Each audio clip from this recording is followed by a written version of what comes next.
In the NBA, Cavaliers guard James Harden has a non-displaced fracture in his right non-shooting hand. The plan is for Harden to undergo treatment for the injury, no surgery, but he is questionable to play tonight against the Bucks. Cleveland has already ruled out Donovan Mitchell and Evan Mobley for tonight's game in Milwaukee. In the NFL, Browns head coach Todd Monken said there will be a quarterback competition this offseason involving Shedeur Sanders, Deshaun Watson, and possibly another quarterback acquired this offseason. The Jaguars will play 2 home games in London next season, doing so in back-to-back weeks. The Commanders will also be playing a game in London. ESPN reports that teams have shown an interest in acquiring Panthers backup quarterback Andy Dalton. And in the NHL, the Pittsburgh Penguins have placed Sidney Crosby on IR as he will miss at least the next 4 weeks because of a lower body injury that he suffered at the Winter Olympics. I'm Ansi Bolaños.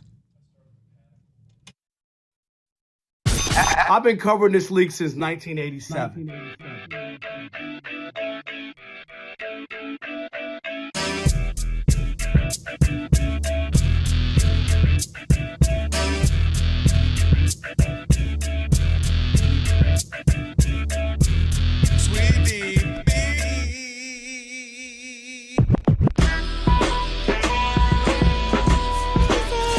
Can this sports writer and this sports fan share a radio show without driving each other crazy? Now, live from the Fox Sports Radio studios, here's Fox Sports Radio's Odd Couple, Rob Parker and Kelvin Washington. Password. Ack, ack. Enter, brother. Enter, brother, that is right. With that password, you now have access to the Odd Couple. Kelvin Washington, Martin Weiss in for Rob on a Worship Wednesday. Boy, do we have a show for you. A lot to get to. AD Antonio Daniels going to join us in about 30 minutes or so. We'll talk to him, a bunch of NBA headlines and conversations to be had with AD. Always great chopping it up with him. Next hour, one's got to go as well. And then our final hour, we will have Last Call. We'll also have Yaron Weitzman, NBA reporter, author in Hollywood Ending the Dreams and Drama of the LeBron James Lakers. Obviously, a lot to get to from that game last night. Martin, we'll get to that in just a little bit. How are you? Bring you in. What's going on, man? I'm doing all right. This is my first time, I think, doing the show now that the camera is looking at me. Yeah. And now I got to make sure my seat height is appropriate because you're trying to. You over here looking 6'6". I told you, Cavino. I mean, he's not even like short. He's just like normal average height. Wait, now Monty, he's not Rob G or Cavino. What are we having? A conversation of who's? Well, my point is, he has it as if he's 4'11". You're making it seem like he is short. That's why. No, but I'm saying that his chair, that he's making it like he's got his chair as if he's 4'2". So I'm over here, my head on the ceiling. And now you look 7'2". Yeah, yesterday I was bigger than Ephraim. So anyway, go ahead. Yeah, I had to get this chair right because Rich Davis and me are about the same height, but now I feel I've never sat this high. Yeah, most of the time when I'm working this with Monty Bolaños, height, believe it or not an issue for her. Right. Well, listen, there's no according to YouTube, she has no issue. Last I checked, Elijah, we were at 20,000.9 subscribers. Don't ask me why I know exactly. Never heard of him. I was at a dealership today. He was loving our show. It was a whole thing, and he looked it up. Watch us get to 22 because of you today, Marcy. Look, me? Oh, my God. I hope you do get to 22. And I'm going to say thank you in advance. You're welcome. A whole lot to get to, as I mentioned. Let's welcome in the crew. We got Rob G., producer extraordinaire. Bud Mexican. That's right, a.k.a. Bud Mexican. Have no idea why we call him that. We have on the updates will be Monty Bolaños, as we just talked to there, getting us to 22,000 subscribers. We have on the boards Alex the Great. Pay no attention to that man behind the curtain. Who is a hidden talent. And, of course, Elijah. Who is it? Elijah. Who? Elijah. Never heard of him. Our social media guru. So a whole lot to get to on this here show on this Worship Wednesday. Also want to tell you, by the way, you can check us out on YouTube. We are there, as you mentioned. Just go to YouTube, Odd Couple FSR. You can find us there. Like, share, comment, subscribe. Rob G will read some of the comments throughout the show. Rob G, we had a game that a lot of folks paying attention to, of course, with the Lakers. And it ended up being a game against the Orlando Magic that ended not magical for the Lakers. That's a nice way of putting it. Another way of putting it is they fumbled away multiple double-digit leads and then couldn't even get a shot off at the end of the game to lose to the Orlando Magic. You sound like a Laker fan. It was a rough scene all around at Crypto.com. Long story short, Lakers down by but one. Orlando. I mean, some people left happy. No, they didn't. Down by one, about 6.5 seconds left. Lakers draw up a play to get Luka a 35-foot three-pointer. Doesn't even take a shot, passes it to LeBron James. He throws up a desperation shot at the buzzer, miss. Lakers lose after the game. A lot of confusion in the locker room about what happened. Here's LeBron and Luka in the postgame. I'm not sure. I mean, obviously you have to ask Luka what he saw on that, but I thought he had a good look, and it looked like he kind of just lost his balance, didn't have a rhythm with the ball, whatever the case may be. And it kind of allowed him to get back in front of him. I was kind of off balance when he gave it to me. I thought he had a great look, but no, that's what I looked. That's my POV. Did you and LeBron have any communication about the final play after it was over? When you passed it to him, did you think he had a shot, or did you recognize that it was going to be a tough opportunity? I mean, I just saw him open. I didn't want to lose the ball, and we didn't have timeouts, But like I said, shouldn't have picked up the ball. I should have tagged. I thought I was getting a clean look, but that's on me. I know I was open, but I just thought I was a little bit far. Try to take one dribble closer. Probably shouldn't have picked up the ball. Just try to attack.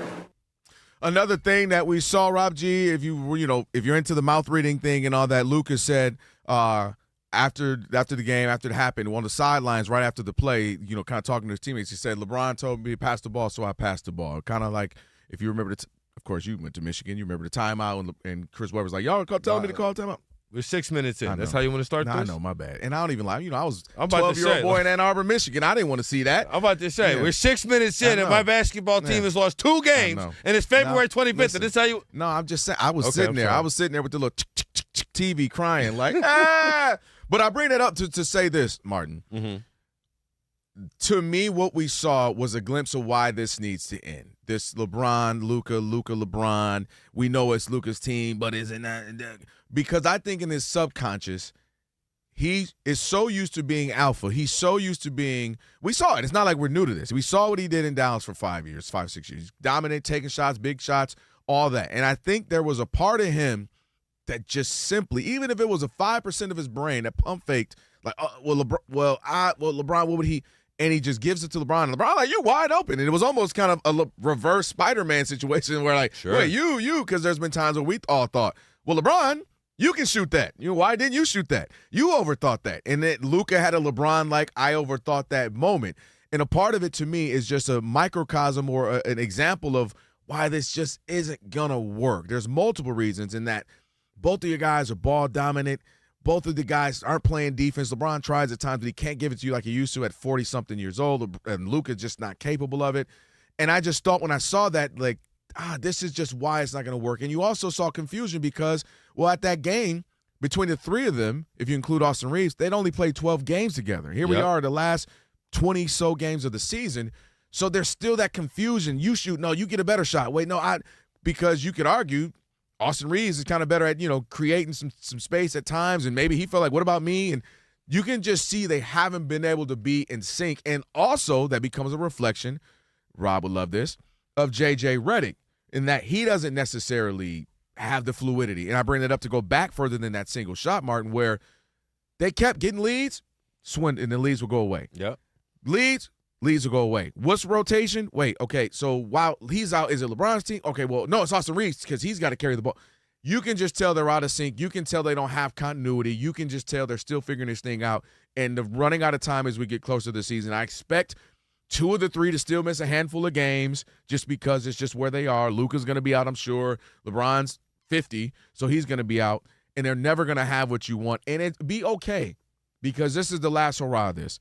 And I think you have to, if you're the Lakers, you say, hey, we'll go as far as we can. We'll see what we got, knowing the full unadulterated Luka experience begins the minute they lose in the playoffs coming up here in a month and a half or so. So I think you're getting the full unadulterated Luka experience, first off, especially when you see the way he talks to the referees. Yeah, dude. And at some point, it's okay to just get back. Nah, man. It's just okay. I'm dying on this hill. But, if I go back on defense, then I have to run back there. It's a lot easier to stand here and yell than it is for me to run all the way back there and try to get in the way of somebody. if Luka Doncic. But this, to me, this was always an arranged marriage. Mm-hmm. And I even think the Lakers knew that because within seemingly minutes of this trade happening in the middle of the night, they then make the deal for Mark Williams that he's eventually rescinded, right? Because they needed rim runners and all of that. And he, not for nothing, he's playing the best ball of his career this season, right? Look up, he's tip dunking and blocking shots. But he's not wearing purple and gold. Right. It's all right. Jackson Hayes is another mascot he might knock out coming down the way. So that'll work out. And DeAndre Ayton is going to figure it out. No. This is really what last night was to me. You said it's a lot of confusion. To me, it was pretty clear. LeBron James didn't run the play. If you watch the play that they lined it all up, LeBron James runs the play, right? Inbounds the ball, and Rob G and I were talking about this pre-show. That's a play they stole from the Warriors. Steph caught it and shot it. They run that play. J.J. Redick prides himself too much as a basketball ball knower to draw up a play in which there's a screen at the top of the key or, extended out that way, somebody else in the corner, and the action's supposed to be headed towards that left side with the inbounder standing right there. He's too smart to do that. I know he wouldn't have never done that. This, to me, is the first visible, audible, things are not right at home.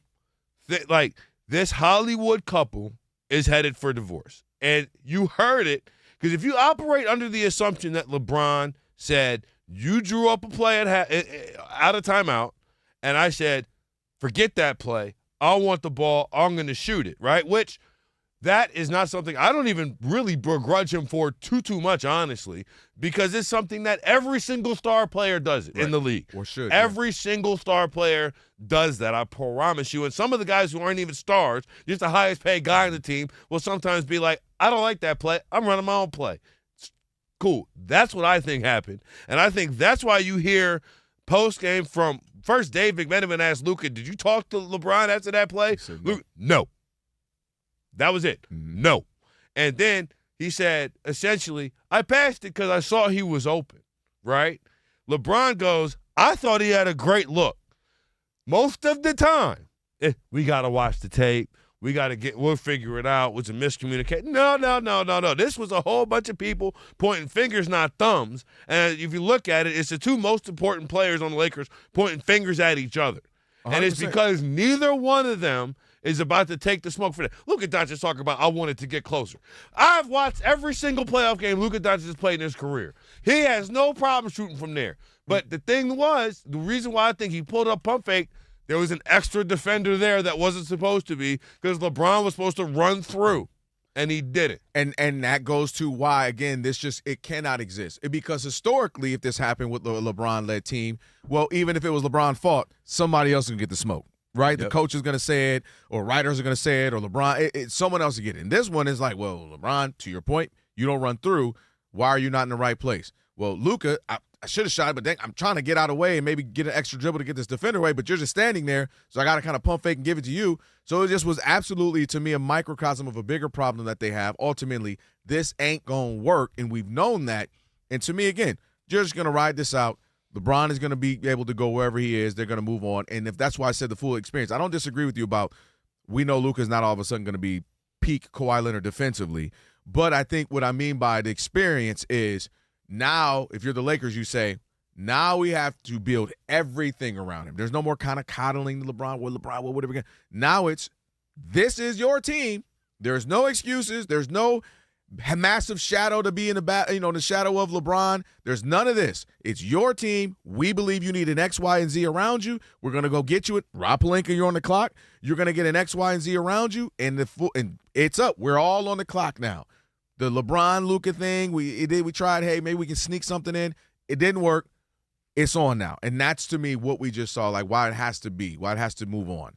Because it's too much, too close to each other, figuratively and literally. So, on the court, we saw it, and, of course, just two giants in the way. I'll just say this, and I don't fundamentally disagree with you.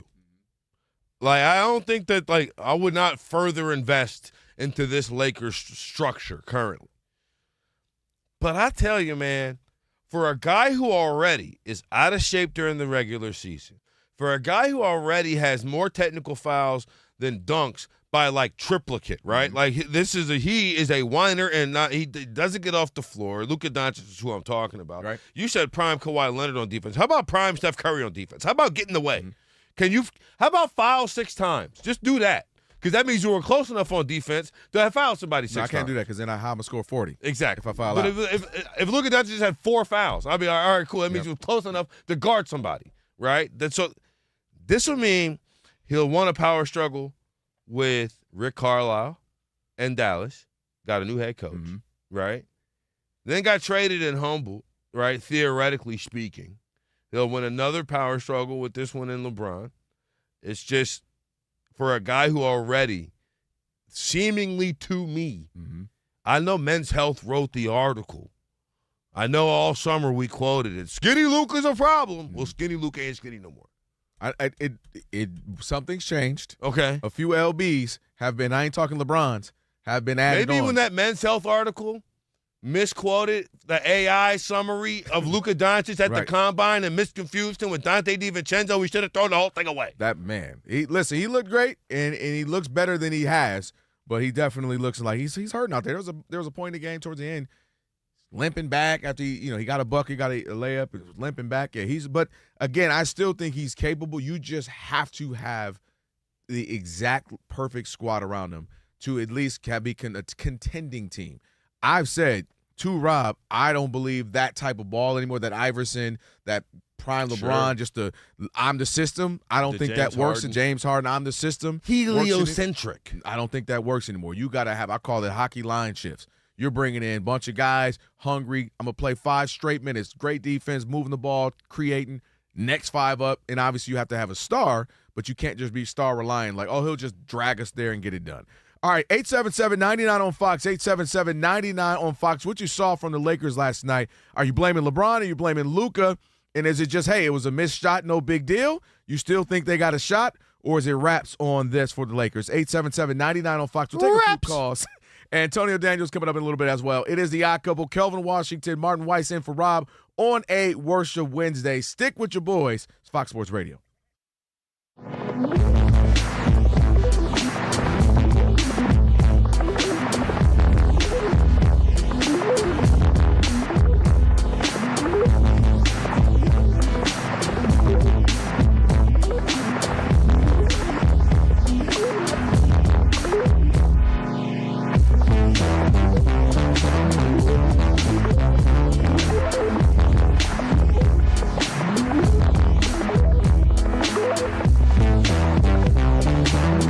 So Pat Riley got a statue, right, at Crypto.com before the Lakers' ugly loss to the Celtics. Does it include wrinkles? I just want to know. Oh, God. Is it an Armani suit? You jealous about that? No, that ain't going to wrinkle. Yeah. So afterwards, he met with the media. And, of course, LeBron played for the Lakers. LeBron played for Miami Heat when Pat Riley was there. And he was asked about the Heatles, the big three, Miami, LeBron, D-Wade, Chris Bosh, and whether or not he felt like they let some meat on the bone there in Miami. Take a listen. I thought, getting the big three, Dwayne, Chris Bosh, and especially LeBron, that we had finally put together what I thought could become a dynasty. It was, 4 trips to the finals in a row, 2 world championships, was an incredible run.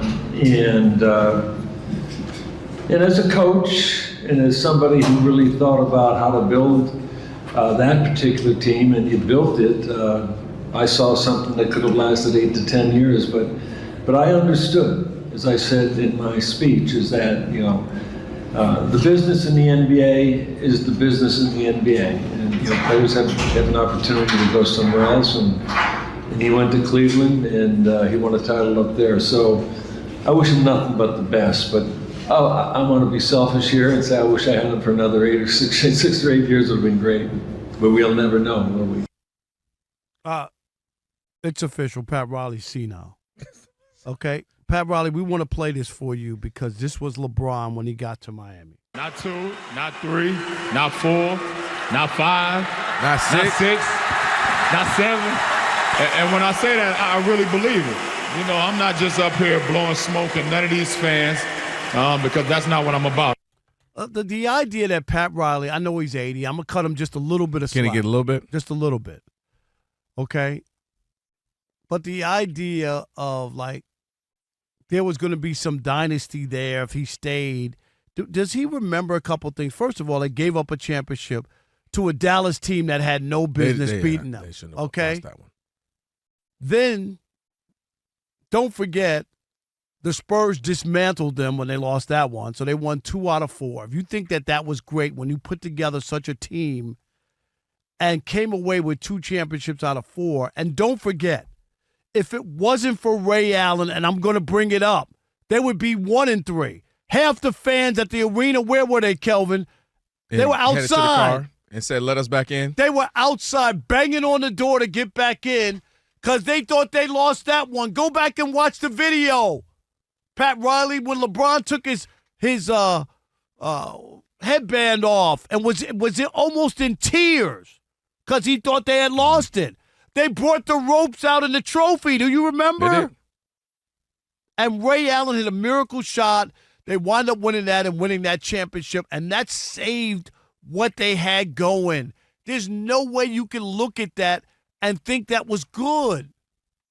At the very least, Kelvin, they'd have to win 3 in a row to do something special. How few teams have won 3 in a row with the team that they had? Am I right? No, you're right. LeBron was saying, not 2, not 3, not 4. He wouldn't do that. 5. He wasn't joking. They thought when they put that team together, they were going to run off 5 or 6 in a row. Who was going to beat them in the East? They were going to go to the finals every year. It's like the Patriots playing in the AFC East, AFC least.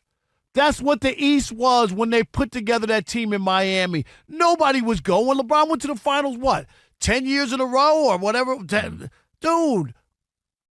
And the idea that they only got 2 championships out of that, lost to an inferior Dallas team, and got bulldozed by the Spurs. Oh, Spurs, they were on a mission. They weren't losing to nobody. And they nearly lost that other one to the Spurs. Kawhi missed a free throw.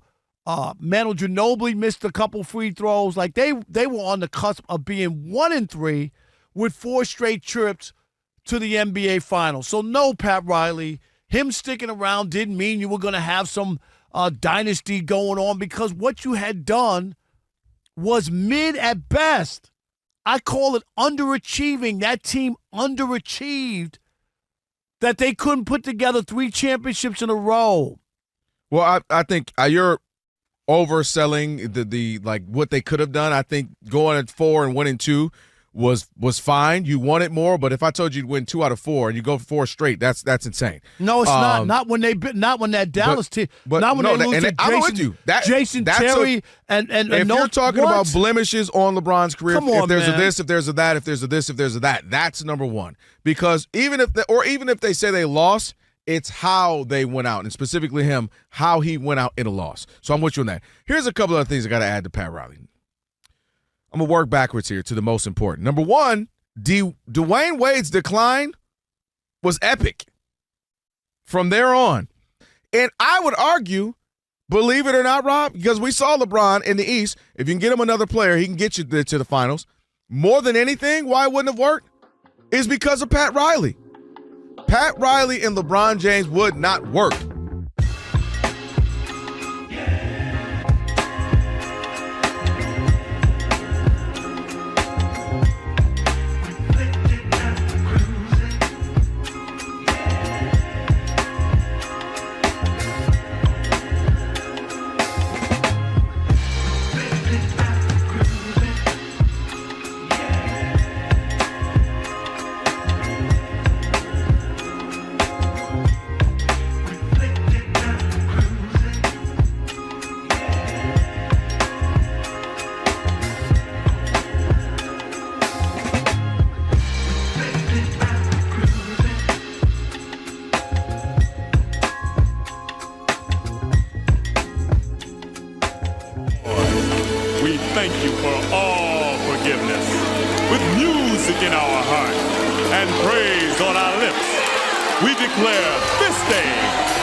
Kelvin Washington, Martin Weiss, on a Worship Wednesday. Little Fred Hammond. Shout out to DJ Ali Alex.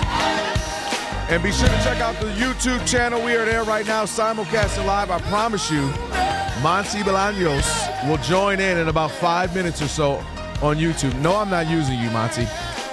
Absolutely not. And she does have a cool shirt on. Her cool shirt. I can't even road to. No, don't spoil it. What are you doing? You're right. You got to see it. What are you doing? You got to see it in 5 minutes. I did blow that. Oh, good. Good thing I'm here to stop you. Alex, rewind the show. Rewind the show.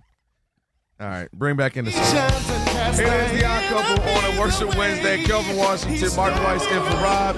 We're on YouTube. Monty will be there in 5 minutes. Antonio Daniels will be with us in 6 minutes or so. We got Tire Rack Play of the Day coming up as well. So a whole lot left in this show. Again, by the way, Martin Weiss, Cade Up Live for myself, Odd Couple FSR, if you want to reach out to us on the socials. 877-99 on Fox. We're talking about the Lakers. You saw the game last night. If you didn't see the game, you saw the last shot there. Luka had an open look. To your point, Martin, we've seen him hit a million logo shots a game, not like one every few weeks, a game. And the idea that I thought I was a little too far. None of us believe that. But confusion between he and LeBron. And what did you make of that? 877-99 on Fox. Let's take a couple calls right now on the Odd Couple. Martin, who we got? Rob G. No, I'm just kidding. Tim in the IE. You're on the Odd Couple Fox Sports Radio. Odd Couple. What's up, Tim? With the sub, nice to have you. Thanks, man. Appreciate you. Replace Rob for a little bit. Give Kelvin a opportunity to breathe. Sometimes I love Rob. I love Rob though. Anyways, yeah, they just need to reboot this thing. What they need to do is wait for Kyrie Irving's contract to be up because honestly, and some of those big men from Dallas, maybe Dallas would just reboot also Lively and get Gafford and let these guys walk.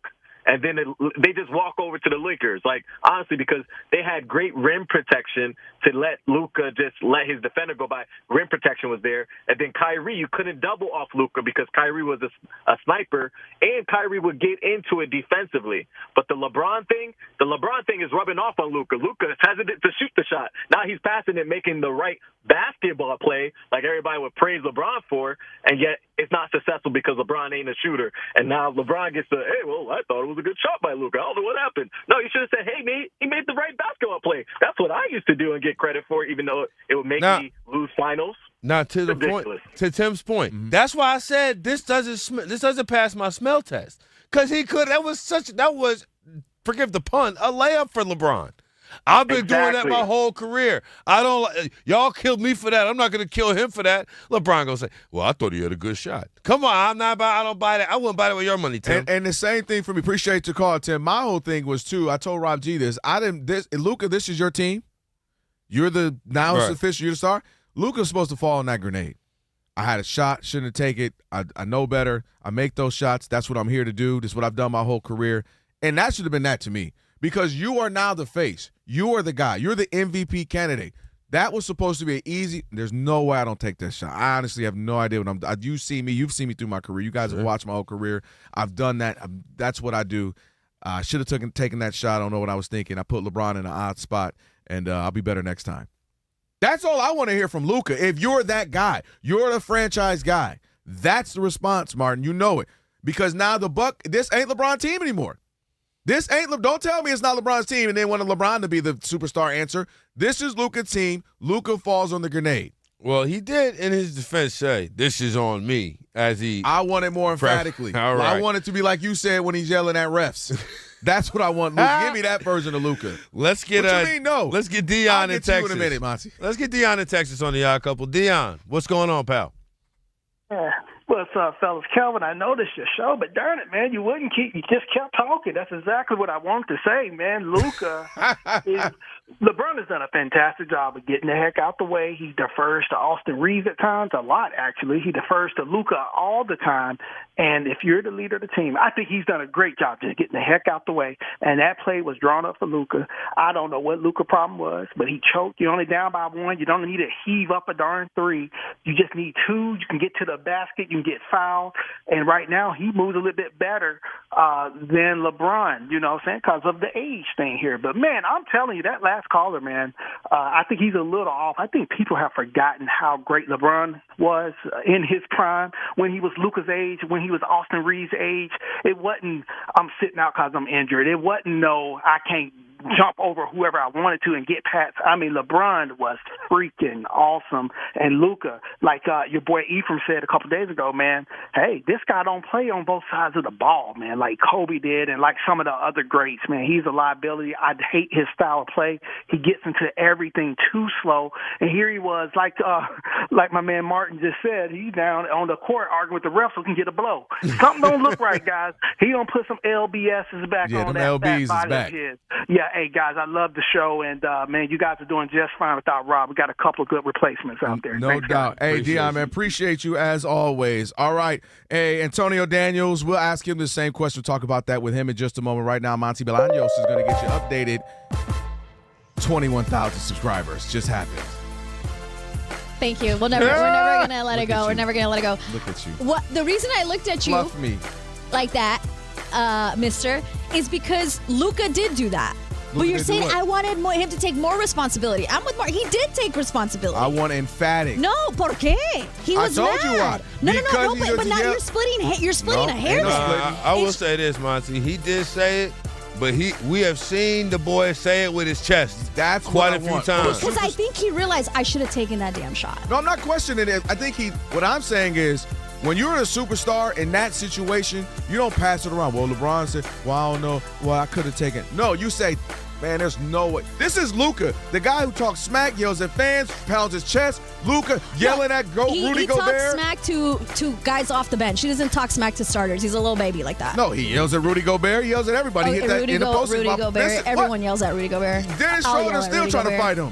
Schroeder's still trying to fight him. He's only a bully to the ones he knows he can bully. He doesn't do it to Kawhi Leonard. I saw that man bully Draymond Green. He does it to Chris Dunn, not like Kawhi. I will also say Draymond Green, another bully who only bullies people he can bully. Right. They're all anyway. I know that we could talk about this forever. Other NBA news in about 30 minutes. It's going to be the Cavaliers and the Bucks going at it in Milwaukee. James Harden still questionable. He has a non-displaced fracture in his right non-shooting hand. The plan is for him to undergo treatment, not surgery, but the Cavs have ruled out Donovan Mitchell and Evan Mobley for tonight's game in Milwaukee. In men's college hoops, with about 7 minutes to go in the first half, number 6 UConn has a lead over number 15 St. John's, 28-11. Also late in the first half, number 7 Florida losing to Texas on the road, 27-26. Late in the first half, number 12 Nebraska is up on Maryland, 19-13, while number 25 Vanderbilt has a 31-14 lead over Georgia. When it comes to the NFL, Browns head coach Todd Monken did say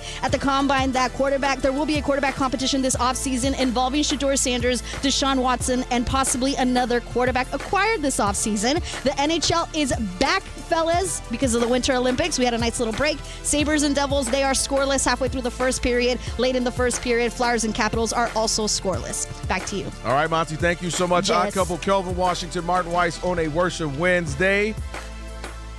Joined now by our man, Antonio Daniels, NBA champion, Sirius XM NBA Radio, Pelicans TV analyst, Fox Sports Radio NBA analyst. He's got all the daggone jobs. AD, what's up, man? What's up, fellas? What's up? What's up, AD? You know, hopefully you're well, brother. You know we got to get to it. LeBron, Luka not taking a shot. You saw it. I don't know if you had a chance. You might have been covering the game or not, but you had a chance to see it. He's seen it by now. You've seen it. What do you make of that play? And more than just the fact that obviously he passed LeBron shot it. What do you make of more so what you heard afterwards and the chemistry there? Man, Luka didn't take the shot. And you know what I figured out with this whole Los Angeles Lakers soap opera? When the game is over, there's literally nothing LeBron could have said that wasn't going viral. Well, that's true, because that's LeBron. There was nothing that could, because if he says, the only thing that he probably could have said was, you know what, I missed the shot. You know what, we move on. That's it. But what he said made sense.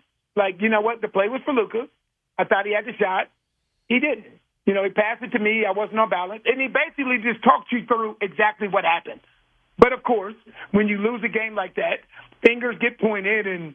But I mean, are we really surprised at the Lakers' lack of chemistry? Are we surprised by this? This is what you see from teams where the future is in question. Who's LeBron going to play with next year? We don't know. That's the issue. And when you look at a lot of these teams that are successful moving forward, it's everybody's financially taken care of. Everybody's covered. And the fact that no one knows what LeBron's doing. It's no longer considered LeBron's team. It's now considered Luka's team. So now moving forward, who knows what the Los Angeles Lakers are going to look like? And I've always said with the Lakers, they have all the star power and talent in the world. But anytime you put three guys on the floor that have similar skill sets that all need the basketball, it's a matter of time before that becomes an issue.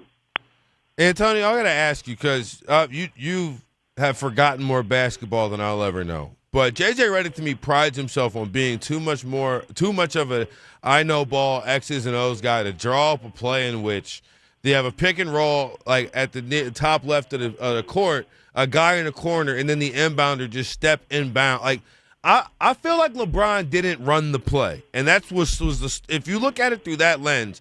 All of the post-game commentary makes a lot more sense to me, where LeBron, who doesn't generally throw his teammates under the bus, even when he didn't even say, he didn't throw J.R. Smith under the bus when he didn't call timeout, right? He was like, even when not doing that. So I'm like, he's saying that Luka had a great look to me, and then Luka saying, I saw he was open. To me, there's no more trade deadline. There's no fix to this. Like, there's no way that, there's nothing's going to change. So is this only going to get worse from here? Well, the thing that's not going to change is the fact that their skill sets don't complement each other. If you look at the team that Luka went to the NBA Finals with, look at the team that LeBron has went to the NBA Finals with, but also won the NBA Finals with. They were both the Batman, and they were centered in the middle of guys that didn't need the ball, right? You think about the J.R. Smiths. You think of the Mike Millers, the Ray Allens, the Kyle Korvers, the Birdman. All of these guys were guys that were catch and shoot, catch and finish. And with Luka, it was the same. The one thing that they have in common is they both had Kyrie. Right. And then LeBron had Dwayne Wade. But outside with Luka was with Lively and Gafford. Those guys don't need the ball. Those guys were catch and finish guys. But now when you put them together, along with Austin Reeves, which one of those three guys is better off spotting up in the corner and being a knockdown shooter? I'll wait. No, and it reminds me, you two could kind of maybe fill me on this, a little bit of the Phoenix Suns with Bradley Beal, Devin Booker, Kevin Durant. It's like, all right, who can just switch and say, who can beat Chris Bosh? Guys, you know what? Usually I'm 25-10. I'm going to just be happy 15-10, playing defense, blocking shots, getting you guys the ball. Who can do that? And none of them can do that. Let me ask you this. Antonio Daniels, our guest on the Odd Couple, Kelvin Washington, Martin Weiss in for Rob. Let me ask you this. I look at this Luka. I want to focus on him because the assumption is LeBron is going to be gone, and we'll figure out what they do with Austin Reeves, but it's Luka's team for the future. I don't question can he put up 30 to 35 points. I don't question can he even be an MVP candidate for the rest of his life. The question is the style in which he plays, where it's the Allen Iverson, it's the old LeBron back in the day, it's the James Harden, it's the everything revolves around me. Can you win with that in the current NBA, or did he miss his boat with that finals appearance, or maybe a couple years even prior? I think I don't want to say it's impossible to win, but I know it's going to be very difficult. It is going to be very difficult to win playing that style of basketball.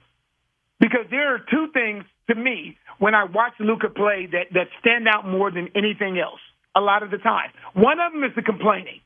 I won't even get into that right now, but it is every play, it's a conversation with the official, a twirl of the finger, challenge this, arguing at the officials. And the other one is the conditioning. Mm-hmm. I'm interested to see how this looks moving forward, but I'm having the same questions about Luka today that I had about James Harden back in the day when he was in Houston. MVP caliber, 100%. One of the best players in the league, 100%. Can lead the league in scoring, can lead the league in assists, can lead the league in free throw attempts. They both have that in common. Both of them suffered on the defensive side of the basketball. right? That was the big thing. And both of them had a difficult time kind of making everybody around them feel involved if that's not what they did best, like being a specialist, being a lob threat or a rim runner or a spot-up shooter. I'm not saying it's impossible, but I will say it is very, very difficult to win in the NBA playing that style of basketball with that type of usage rate. Antonio Daniels here on the Odd Couple. Martin Weiss filling in for Rob Parker. Kelvin Washington's always here. Antonio, I got to ask you, your day job, Pelicans TV analyst. Now, I was at the very first game for the New Orleans Hornets. I go way back here. So I'm going to be very upset next season when the Pelicans eventually trade Zion and he stars somewhere else. And they say, well, pro athletes, they just can't make it happen in New Orleans. I'm being tongue-in-cheek. But he has played like 28 or 29 games in a row, which is the longest streak in his career. 30, he's hitting 33. 33. All right, Yeah. Hand up my bad. 33 games in a row. What do you think the future holds for the big fella? I mean, right now, he's been fantastic. He has a new personal trainer, Chris Crisp, who has got him together, not just physically but also mentally. And you know what I've always said about this league, and people hate to hear it, but it's not just this league; it's also a part of life. Like, growth isn't linear. It's not linear. So the light comes on for different times at different times for different guys throughout the course of their career. The light doesn't come on for everybody at the same time. Like, you see a guy that may come into the league and be in the league 5 or 6 years, and the light may come on. Like, oh, okay, I get it. Okay, this is what I have to do physically, or this is what I have to do mentally. Everybody can't come into this league like LeBron James and hit the ground running. And I know from this year, Zion is in a fantastic place, physically and also mentally. And his new personal trainer, Chris Crisp, has done a fantastic job at getting him together, not just physically, making him uncomfortable. Because if there's one thing that we know, you can't be comfortable and continue to grow. You have to have somebody that is willing to pull you out of your comfort zone. And Chris has done a great job of pulling Z out of his comfort zone, holding him accountable, and now you're seeing that play itself out in between the four lines. I like that. We'll leave it there, man. AD, appreciate you as always. Good stuff, my brother. Have a good For one, man. sure. Thank you. Fellas. All right, Antonio Daniels, A Daniels 33 on X. Spend some and wow, it's quiet. It's kept. I mean, I think the last time I talked to you, you had mentioned that too about Zion, whatever it was at the time, say 20 games or whatever. But 33. It's going to infuriate me when I have to turn on the TV and I say, balling oh, well, you know what? the Knicks You or had to get something. away from that gumbo. Yeah. Like, shut up. Gumbo is good though. But it's just like the idea that, you can't do you anything. can't win there. Or like oh, Chris Paul was balling there. like, stop it. Right. All right, on the way, your tie rack play of the day. And speaking of balling, sometimes you go to a new home and you can have a great game. That's what somebody did. We'll tell you who we're talking about. It is the Odd Couple, Kelvin, Martin, Fox Sports Radio.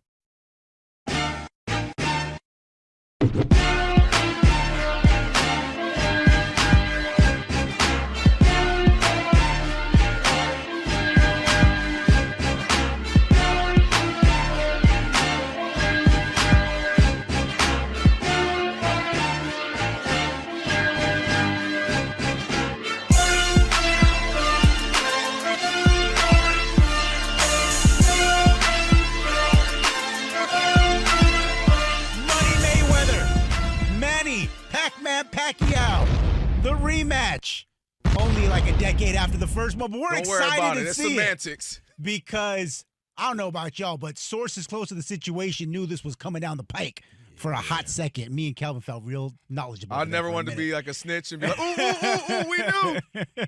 But yes, it was announced today that Floyd versus Manny, the rematch, will take place September 19th, 2026 at the Sphere in Las Vegas.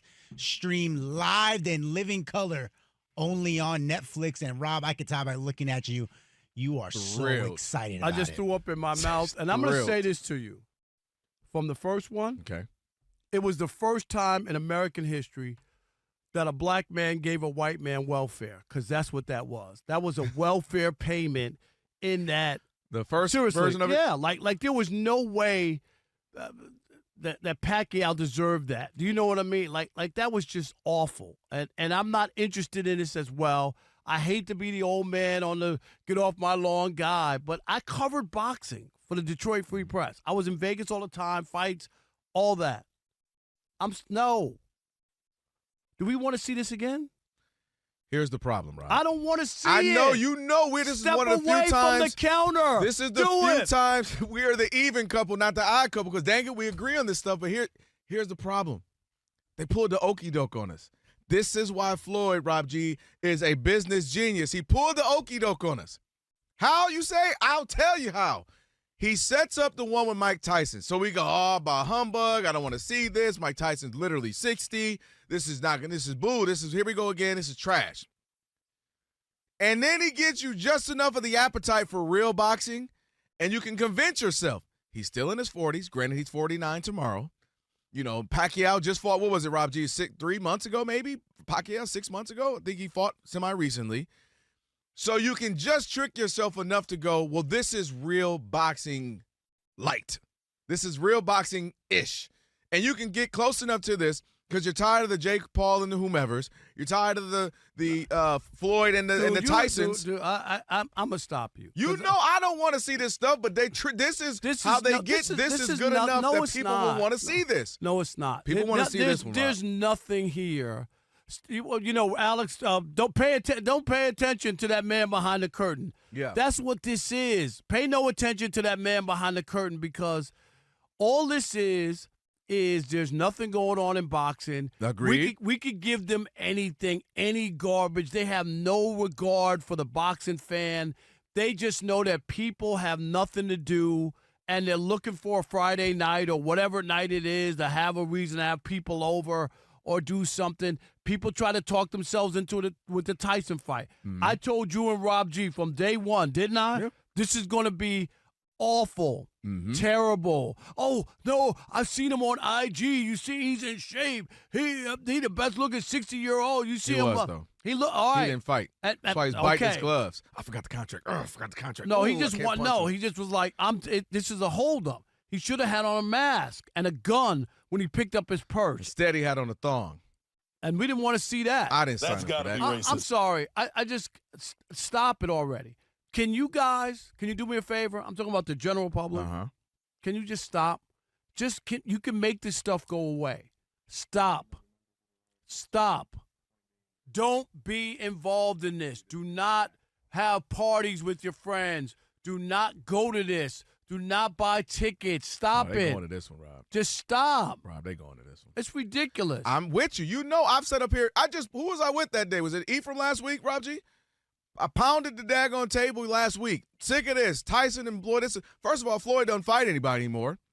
Tyson biting his gloves. He can't fight anybody. He won't let his hands go. So what are we doing here? It's going to be an argument about, hey, what AARP account do you have? This senior citizen battle? The challenge is, Rob, we're going to come off the Tyson. You're going to go, oh, that was whack. That was boring. Then you're going to see Pacquiao and Floyd. You're going to go, oh, here go a real fight again. Here's the rematch we wanted a literal decade ago. And people are going to watch. And the other trouble with this is the star boxers, Stewart, Tank, Garcia, if you want to throw him in there, a handful of these guys, they draw, but not aside from Canelo. Canelo's been Canelo. They draw, but not like the numbers, the same type of boxer their predecessors would have got. Bud Crawford might be the best boxer the last 20 years, aside from, Floyd. If you want to go post-Floyd, Canelo could be right there as well. Nobody watches. Most of his fights are free on ESPN and stuff, and he's been a tactician and a great. So that's the problem, is that real boxers don't draw like that.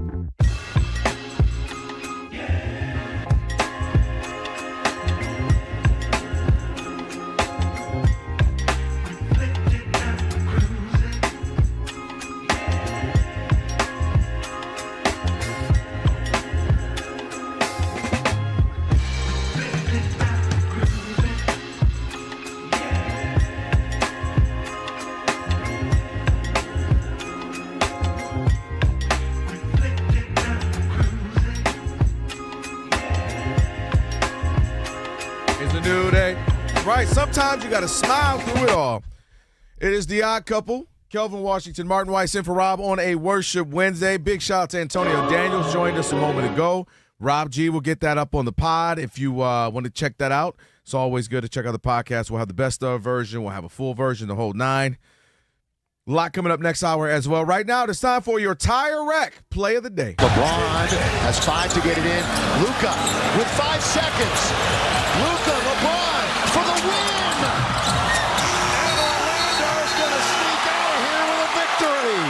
I don't understand what that play was in the final 6 seconds. Yeah, no one really did. Spectrum Sportsnet right there on the call. That is your tie rack play of the day. Rob G, I can't believe you selected that considering you're a Laker fan, and usually it's something somebody made. Like it would be the Orlando side of that. Look at you. I'm a masochist. Are you that down on them right now? For over 40 years, Tire Rack's been helping customers find the right tires for how, for what, and for where they drive, ship fast and free. Backed by free road hazard protection with convenient installation options like mobile tire installation. TireRack.com. It is the way tire buying should be. Rob G, it's a good game for Jonathan Kuminga. Welcome into the ATL out there. You had Boosie cheering for him and his first game there, and I think it's 27 points for him. And Martin, one of the main conversations immediately, you already know how this goes, immediately goes to, well, Steve Kerr can't coach. Steve Kerr is wrong. Steve Kerr was holding him up. Steve Kerr had him locked up in jail, whatever. And I will say this. I do think there's some truth to the idea. I'm saying, Monty, that's immediately what the streets said. Look at him, free Kuminga. Now he out there averaging 30. That's what the streets say. My thing is this. I do think when you're blessed with an opportunity, there's a handful of teams that have gone through this. I'm going to use a couple examples. I think you'll feel me. So if you look at the Warriors, essentially their whole tenure with Kerr has been we're right around the chance. Either we know we're going to be in the finals or we should be at least in the postseason to see if we can make a run, for the most part. And I think the challenge with that is when you've been so locked in, you won a bunch of rings with the Bulls, you won with the Spurs, if you're him and now you've won with this team, you don't have time for the growing pains that come with developing. You don't have time with some bad losses because I just had to let him get that shot. It was a bad shot, but he had to learn from this. You don't have time for the extra development for this guy and this guy. You try to do it, and you try to do it on the fly, and I just don't think that might not – or that's also not your skill set because every coach is different. Some guys are X's O's. Some guys are more of a philosophical like Phil Jackson was. And so I think with Steve Kerr, I just think he was locked in where he wasn't able to fully develop. We've seen a lot of their guys – not develop the best. And I just think from time to time that's what happens. And some teams are so locked into their run. I'll give you another example, the bad boy Pistons. Right. Went to 3 straight finals, 88, 89, 90, got back to the Eastern Conference Finals the next year before the Bulls knocked them off. They didn't really have a plan of like, all right, Zaya's getting a little older, Bill Lambert's getting a little, what are we going to do next? It was just like, we're going to keep making runs, and then it just fell off for 5, 6, 7 years. Right. But that's, to me, how you should do it. If you have Steph Curry, you should go for broke. You should be going all in. Like, you should be, whatever poker term you want to use, that's how you should be doing it because there's only a handful of these guys that can be the engine of the Ferrari that you need to win a national championship, to win an NBA Finals, right? There's only a handful of guys that can actually do that, and we have seen Steph Curry can be the system in which you win a championship with. And that's the thing. It's not that Steve Kerr can't coach, and it's not that Jonathan Kuminga can't play.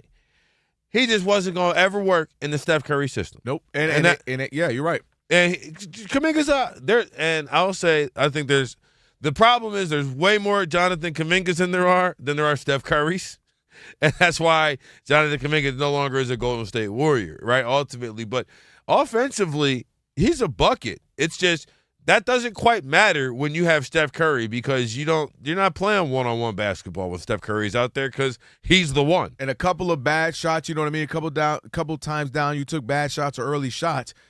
It hurts even more so when we're wasting 2 shots for Steph Curry when every game matters at this point in his career. Every run matters. Every season matters as he's winding down his career, as you're trying to get as many as you can. But he might be able to get – listen, Atlanta, the Hawks, be flying in here. They got a bunch of young athletic talent down there. My goodness. So – maybe that's what he needed, a little space, a little break for him to be able to shine. One of the things the points you were making out, everybody talking about the Spurs and how they've been tanking or whatever. They might have just been bad. But, like, when you look at Devin Vassell and Castle. No, not Castle because he's a little too old for what I'm talking about. Keldon Johnson, thank you.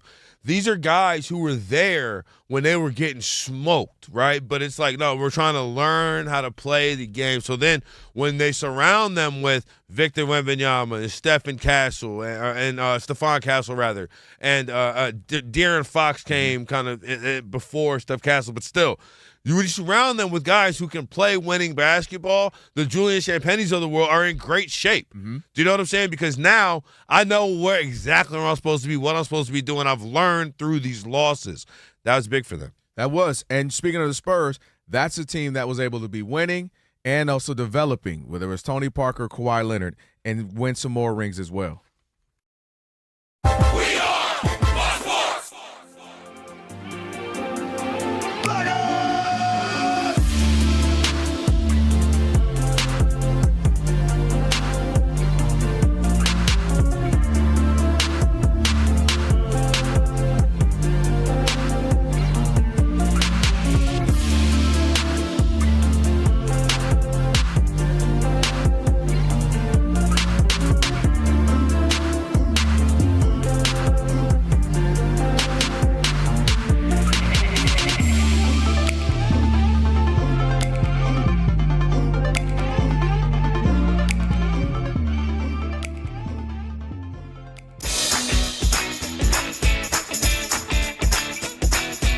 It's the Odd Couple. You know what time it is. It's your boys. Let's get it. The Odd Couple is fun. Check. And informative. Check. What's up, America? You want to talk sports with 1.5 of the best-looking guys in the game? That game was incredible. You are wrong. You'll be king of the water cooler. What's it like working with Rob? Rob in his mind is like Chris Rock mixed with Richard Pryor, so I'm running out of fake laughs. Ha ha, Rob. Rob is very passionate. Son, you ain't ready for this. Well, I don't have BS in my game. I'm straightforward. I'm honest. You say Brady's the greatest quarterback of all time, but Eli Manning beat him twice. And, of course, it doesn't hurt that I'm right most of the time. Kelvin is the nice guy, wants to make everybody feel warm and fuzzy. You done? Let me tell you the truth. I bring the energy, a youthful energy. Rob's not gonna see this, is he? And I bring an honest opinion. Michael Jordan, I can't take it anymore. I need a break. I'm gonna go play baseball. Trash Talking Tuesday is the best. It's a great opportunity for folks to call in and they get to trash whomever. Who you trashing, Roger? I'm trashing LeBron James and Michael Jordan. Oh, okay. They can't even hold Wilt Chamberlain's shoes. Stop talking about the king like that. It's a new era. Let LeBron be the best, please. I only recognize one king in the United States, and that's Burger King. The connection with the Odd Couple audience is incredible. We really invite them in. And they can relate, whether it be things about our own personal lives or our takes on sports. Love you guys. You guys are killing it. Hey, we appreciate you. Thank you for rocking with your boys. They feel like it's just my guys, just my friends, and they join right in on the show. We talk with the listeners, not at them. Obviously, you can listen to us live, but you can still check out the podcast. You can check out our YouTube. You can check us out on social media. So in any way you want to get it, you can get it. Yes. There's some yelling. It is some hot takes. It's a whole lot of fun. I'll give you that. It is fun. I agree. Begrudgingly. The Odd Couple. Sports talk that's too good and too fun.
In the NBA, the Cavaliers and the Bucks are about to tip off from Milwaukee. Cleveland did rule out Donovan Mitchell and Evan Mobley. As for James Harden, who has suffered a fracture in his right non-shooting hand, well, he plans to play through it for tonight's game. Right now in the NBA, late in the first quarter, where the Thunder lead the Pistons in Detroit 21-20. Also late in the first quarter, the Spurs are up on the Raptors in Toronto 24-17, while the Warriors lead the Grizzlies in Memphis 28-24. In men's college hoops, 4 games in top 25 action right now, and they're all at halftime. Number 15, St. John's losing on the road to number 6, UConn 41-26. Number 7, Florida losing to Texas 39-36. Number 12, Nebraska is up on Maryland 33-27. And number 25, Vanderbilt leads Georgia at home 42-35. Amancio Bolaños.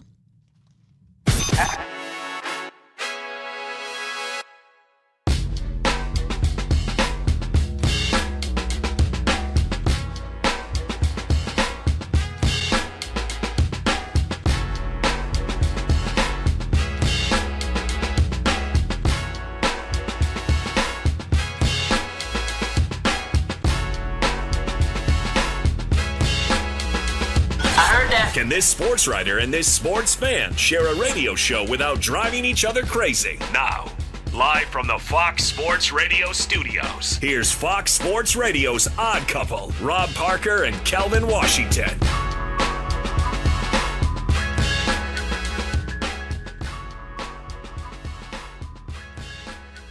It is the Odd Couple, hour number 2. Kelvin Washington, Martin Weiss in for Rob. Rob, a couple days off. He'll be back tomorrow.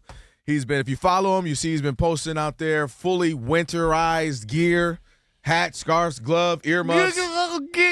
Out there freezing, but enjoying some time. Speaking at Syracuse. And, I'll tell you, Kelvin, if you ever commit a crime, okay, the next thing to do is go to lunch with Rob Parker. It will be documented. Because it'll be documented, and you will have a good alibi. So you just have to make sure enough of that alibi falls in your window. Little boom, do it. Get straight to Rob. Yep. Hey, having rib eyes with my man Dub. Yeah, you got to have the lunch scheduled already with Rob. Thank you for yes. Let me tell you, it is documented every step of the way. So go see. And on top of that, you're gonna get multiple receipts: one for the IRS, one for iHeart, and one for the personal account. Yeah, all different amounts, but you're gonna have multiple receipts. And speaking of which, I do gotta do mine still. I'm gonna be better. Last year, how long did it take me from? Like the entire year? Yeah. I'm not gonna lie. Work owes me some expense money as well. You too? Yeah. It's just. You get to Who's it. got the time? Yeah. Rob G's on the plane coming back. Hell yeah. I don't play around when it comes to money. I respect that. That's like folding the laundry as soon as the dryer buzzes. Someone's got to. So that's You must know my wife. She's got stacks. She's like, that's the clean pile, I think. Yeah, see, otherwise that's how I roll. It's like, I think this is this uber expensive or was this uber expensive? I don't know. Which one was more expensive? Let's do that one. Oh, I'm glad you mentioned that. I got to add the Uber joints. Yeah, dude. Hey, got to do that too. Transportation Rob G, to and from work. Come on, buddy. All right. Write that bad boy off. I was anticipating you being late, so I created a folder on my laptop. It says Kelvin Washington Super Bowl expenses. You'll be happy to know I already have one that says Super Bowl receipts. Everything. I'm already ready. This one, you know what? Get it done in the next week or two. Not next week. Next week I'll be on the beach somewhere. All right, let's get to it. A whole lot in this hour as well. One's got to go coming up in about 40 minutes or so. Of course, Monty will get you updated here in a little bit as well. We got a big game going on right now. Would have been bigger, Martin. Of course, Oklahoma City. That would have been 2 games in a row for the Pistons, battling the 2 best teams in the West. The Spurs, obviously, they lost to them, and now playing the Thunder early into the first quarter here. Looks like Thunder up, 7 right now, 29-22. But the Thunder, reigning champs, a lot of people, especially early when they were winning all these games, it's a wrap, throw the season in and just give it to them now. But then the Spurs said, and beat them 4 out of the 5 times this season. Yet and still, another bunch of people, there was a period where they were only playing 500 basketball. Injuries and all, you still feel it's just a wrap, give it to them now?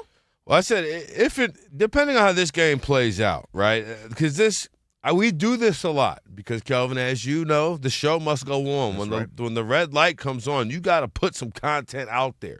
And every day we have to have something to talk about. But I do think that if, in fact, this ends up being kind of Detroit has dominated the Eastern Conference. Mm-hmm. this season, right? To me, dominated the Eastern Conference. Cleveland, after making the trades, been one of the better teams in the Eastern Conference.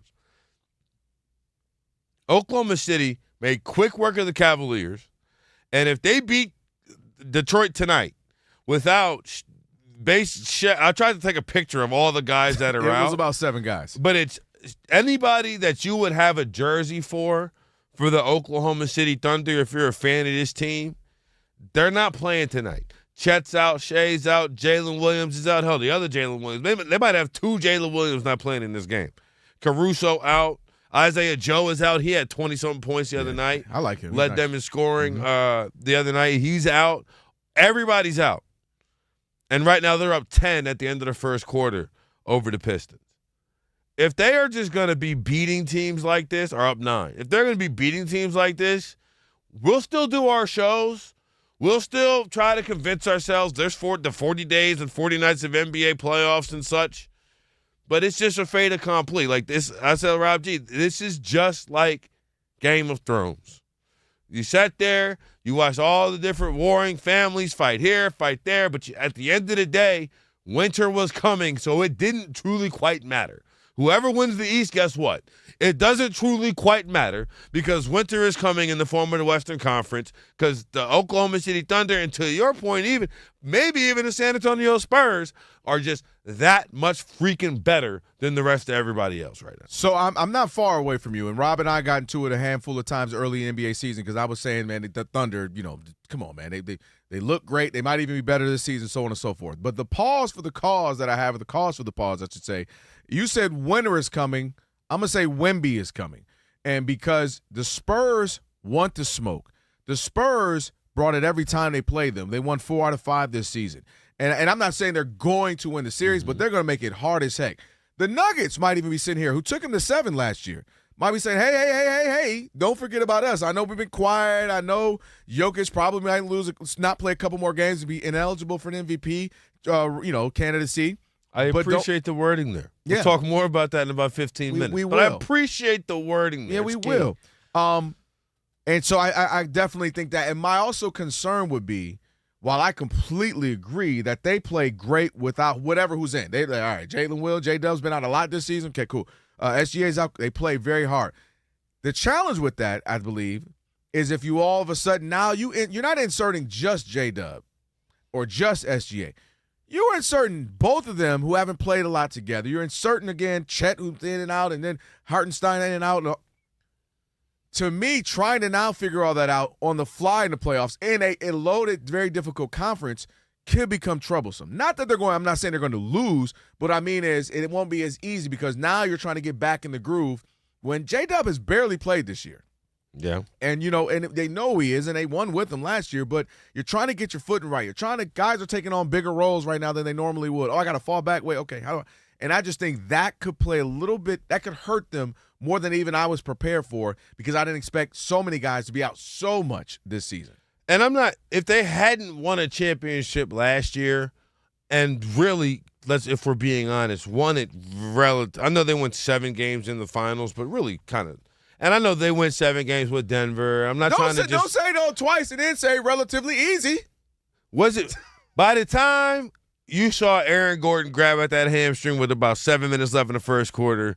All right, sim this to end. And then the time Halliburton with the Hallie. And so I'm not saying that they had an easy path, but when it was supposed to be these big the moments that were in the most contention were a letdown, no? And it's not their fault. They went out and did what they had to do, but, it was either we will just beat the living hell out of you, Minnesota, or when it gets to that point where they were going to get truly tested.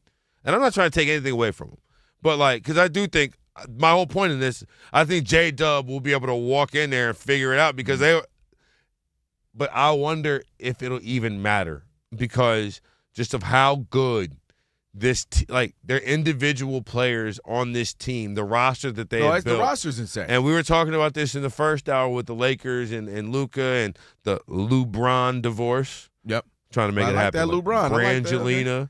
You know what I'm saying? LeBron. All right, anyway. Yeah, I like that LeBron. I can't think of another one, so I'm going to roll with that one. LeBron.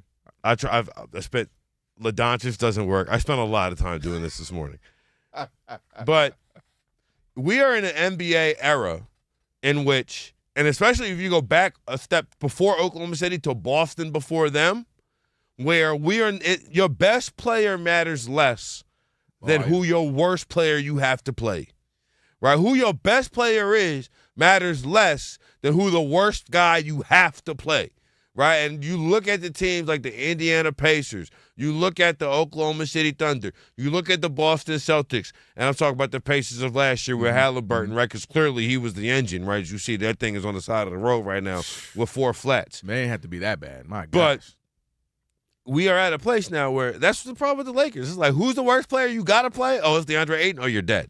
Well, and that goes to what I'm saying. When I believe the NBA now, and I think a large portion of it goes back to the Warriors when they drafted Clay, Harrison Barnes, Steph, Draymond, and they went on this nice run. And then you start to kind of see iterations of that. You see it, then you saw it with, we got Marcus Smart, we got Jaylen Brown, we got Jason Tatum. We're supposed to be not good because we know they got rid of all the big three, and Ray Allen and of course is gone, and Rondo's gone, and all these guys, KG, but all of a sudden you realize the Celtics didn't really have a dip. They were good, and they're growing, and they're getting better. And then you start to see that with the Thunder. The guys they drafted, and then they got a young guy back from the Clippers who, all right, maybe he should be good, but you didn't know he's going to be MVP caliber every year good with SGA. So you're seeing these teams that have a multitude of people. Maybe it's because of the second apron where it's going to be hard to just have balloon contracting, just expect guys to come in and work, and we saw that with Phoenix last year. Well, just get Bradley Beal, just get Kevin Durant, and we should be okay. Team him up with Devin Booker. And it doesn't work that way. When you went back, when you had better, you had Chris Paul, who played his role. I'm the point guard, I'm setting guys up. I'm setting up Devin Booker, and it was working with. And DeAndre Ayton, he's not a superstar, but he blocks shots, he can run the rim, and it works well with Devin Booker. You see that formula worked all the way to the finals up 2-0. You change that formula, and now you're looking horrible to the point where everybody's gone now. And now they're playing much better without the other two guys. So I think you are getting back to an NBA that is well-balanced, similar to kind of that Dirk 2011 team, where, yes, you got to have a star, right? We know it's NBA. You got your star in Dirk, but you had a very good Jason Terry. Yeah. You had a very good Sean Marion, very Tyson Chandler, J.J. Barista. You had Jason Kidd. You had a bunch of guys, high caliber, high IQ, great motors, and they wanted to win. And you had that, and that's, to me, how I'm seeing teams play now, where you got to have a star. Of course, it's the NBA, but the idea of just, we get him and we good to go, it's not the case anymore. For a second, I thought you said J.J. Barista, which would have been a hilarious nickname for J.J. Barea. Was he serving coffee? J.J. Barea. I think I did say barista, low-key. J.J. Barista. J.J. Barista, Barea. Mama call him Barea. I'm going to call him Barea. Could you have imagined if that was his nickname before the 2011 NBA Finals? LeBron got locked up by J.J. Barista? Yeah. They would say something about he was serving them coffee. He was serving them hot lattes or something like that. He'll come up with something. But I think the Thunder are clearly going to be the favorites if you're Vegas or if you're just watching. If you make me once we get to the postseason, me and Rob would sit here and go, well, who do you got? I would likely, as long as no crazy catastrophic injury happens, pick the Thunder. Well, but I do think it's still going to be tough. I think it'll be a tough road. The West is deep. You got teams who are going to be gunning for them. And I do think you might be underselling the East just a little bit. Just a little bit. Well, I know this. Don't look at that score right now. There's 11 minutes left in the second quarter, and the Thunder are on an 18-2 run. You know it's runs. That's the point. You know the Pistons are going to get an 18-2 run. The Pistons are going to get a 15-5 run. You know that. Come on. They've only played, 17 minutes of the game. Yeah. This halftime, the Pistons will be down 6. Speaking of, we were talking about MVP and all the rules in which you have to win it. I was bringing up Jokic for a reason. We will find out if we think they need to switch that rule. I've seen a lot of articles reading The Athletic. People believe it's time to get rid of this rule. Do I believe it? Does Martin believe it? We'll tell you next. Right now, ready to tackle your financial goals with Webull. You don't have to sit on the sidelines, and whether you're a rookie or a pro, Webull puts you in the game with tools that help you make the moves you want. Trade stock options and ETFs, or play long game with cash management and retirement accounts all on one platform. Webull's app pairs advanced analytics with real-time data so you can read the defense, adjust your strategy, and stay in control. And now, meet Vega, your personal AI market assistant. Ask questions like, analyze my watch list, or what's the outlook for this stock, and get real-time stock analysis, volatility insights, and fundamentals that turn complex signals into plain English. Want a wider view of the field? Use Portfolio X-Ray to spot trends, manage risk, and optimize the performance of your portfolio. So stop punting your financial future. Join Webull's community to discuss markets, trending topics, and ideas with fellow investors. Download the Webull app today on mobile or desktop. That's Webull or visit Webull.com.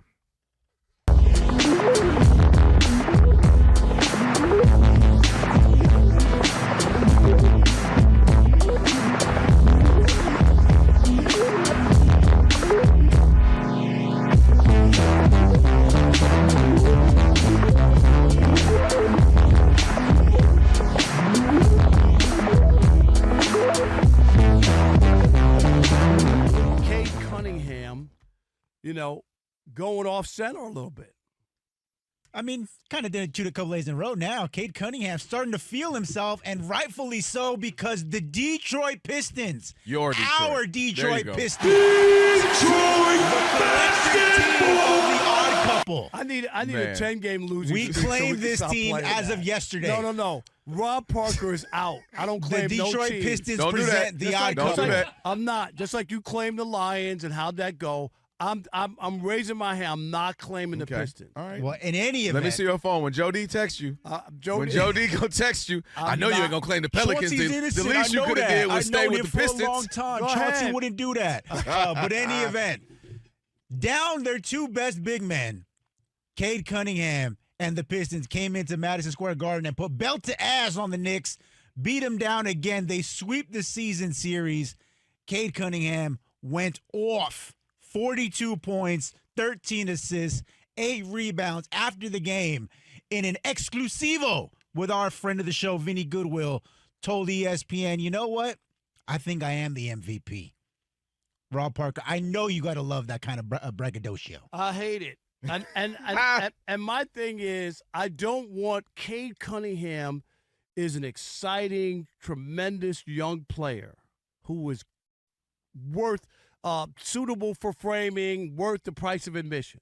Mm-hmm. But don't turn into that guy. Don't be Cade Cunningham. Don't be the guy who has to pat himself on the back. Cade, I don't want to call you Cade Cunningham. Don't be LeBron James. Be Michael Jordan.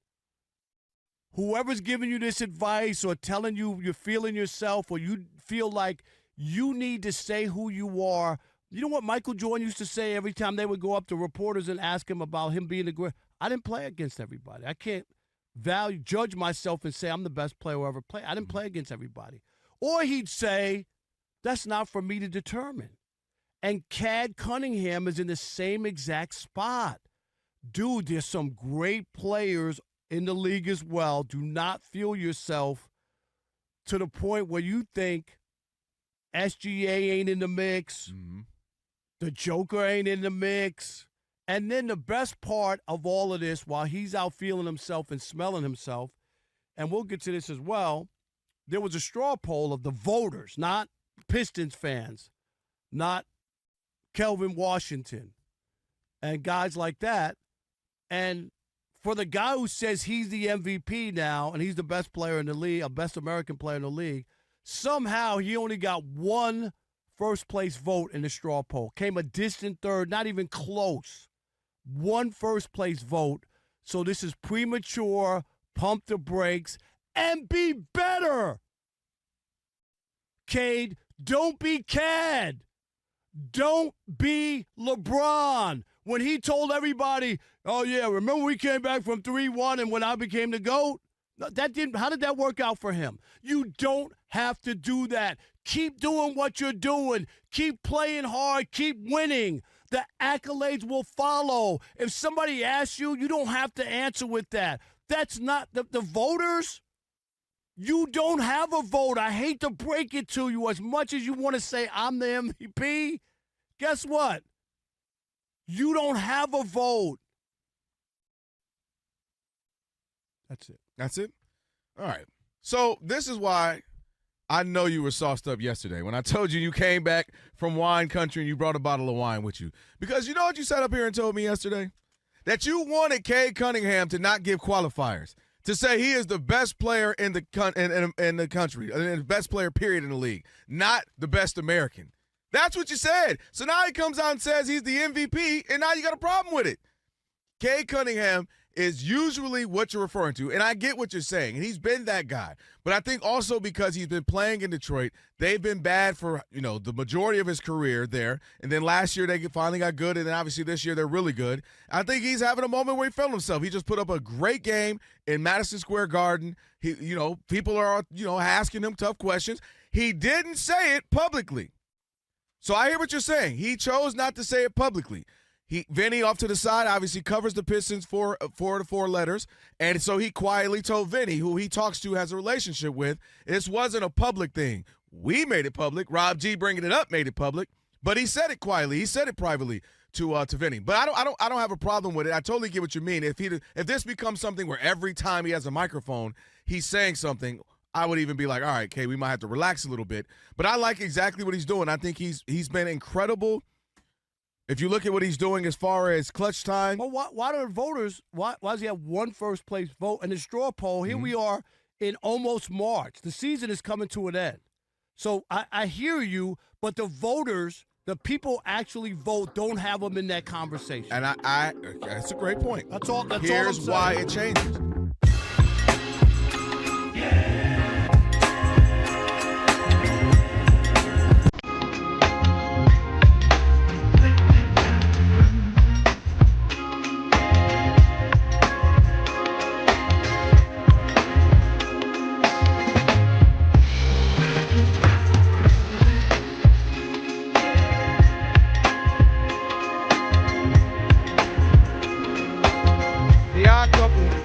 Kelvin Washington, Martin Weiss on a Worship Wednesday. EJ Ali Alex. Ones and twos. If you missed any of today's show, well, you're going to want to catch the podcast. Just search The Odd Couple wherever you get your podcast. Right after the show, today's podcast is going to be posted. And be sure to follow the podcast, please. Rate it 5 stars. We deserve it. You can even leave a review. Again, just search The Odd Couple wherever you get your podcast. You're going to find today's show in a best-of version right at the end of the show. Rob G always doing great work as usual. All right. We were talking about this, Martin, a little bit ago.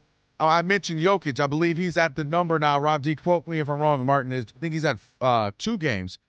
2 games for him. You got, I think it's 4 for SGA. You got 6 for Luka. Guys where they're on that watch of MVP candidates, and if they don't play a couple more games, they're going to be ineligible. There's a 65-game rule. This is why when me and Rob got into it the other day, Martin, I said, his disdain for Detroit things, which he said he won't have, but I disagree. I said Cade has a great shot at winning, not just because the team has a great record. They could win the East by 5, 6, 7 games. How can Cade have a good record when his nickname is Paid Stat Cunningham? Yeah, you must have known Rob for a long time. What did he call him, Rob G? Cad or something? We all had to act like we knew what he was talking about. Rob G, look, Elijah said he didn't know. He called him Cad, and nobody got the reference. Nobody. We all were like, I was looking at Rob G, he looking at me, I'm looking at Elijah. We all like, I don't know, what are you talking about? With that being said, this is why I told him he had a chance. Number 1, he's playing great, duh. Number 2, he had a moment, right? Coming right out of All-Star break. Everybody's watching his game versus the Knicks. He balls out in Madison Square Garden. I heard that conversation. Yeah. You were right, by the way. Thank you. And I told him also, I said, by default, he's going to be right there in the mix. I don't believe Jokic is going to make it. I think he has bigger fish to fry. He's won multiple, and they're going to be – not that he's not going to try, but if it comes down to him a little banged up, they're like, man, we need you for the playoff run. Mm-hmm. Not, trying to win this. And then, obviously, we'll see with SGA because, again, trying to go back-to-back. And you are, a reigning MVP. So my point is he might look up and be the front runner just based off of this rule. So then some people I forgot who it was. If Rob G, if you can look for me, see if I still have it up. The conversation, I was looking at The Athletic today, and they were talking about, maybe we need to change this rule. I want to give them love. Joe Varden and Sam Amick were talking about it. If I'm not mistaken, maybe that was it. But I'll find it. They tag team quite a few. It might have been them. I could be wrong. I'll find it real quick. But my point was they're saying maybe we need to change this rule. And I say no. Why do we need to change this rule for? When you do the history, Martin, of this, you find that majority of the guys who won MVPs in non-shortened season, they're playing 90% of the games. All the time. Out of 82, they're playing 77, 76, 75. The lowest was 66, Embiid. Right. At 66. So why are we all of a sudden making it, oh, no, this is not fair. We can't win. When it's a current thing. guys, the Jordans, the Kareems, the Magic, the Birds, the guys who were winning throughout the years, the Kobe, the Shaq, and Iverson, these guys were playing 85, 90%, 95% of their games. Sometimes 81 and 82 games. So why all of a sudden now, with better nutrition, better diets, better travel, better understanding of how to take care of your body, now all of a sudden I got to be crying because, well, he might play 64 games. He should be able to win. That's a large amount of games you didn't play in a season. So I don't have a problem with the rule. And there was a reason they made the rule, which was guys were sitting who might be a little nicked up, a little banged up, versus pushing through, fighting through as an MVP should. So I actually think they made the rule because they were trying to sell the TV contracts. And I think that the perception of the NBA was, and to me is right now, when you turn on an NBA game, are the stars going to play? Right. And it's not, is he hurt? It's because everyone who watches sports can understand a guy being injured. It is, he's resting. This is not baseball. You do not play every single day. And even in baseball, you're resting on a getaway day. You're playing, 140 of 162 games? Exactly. Right? Like, it's even still. And the whole concept is different in baseball. That's why they might mess around and play double headers. Right.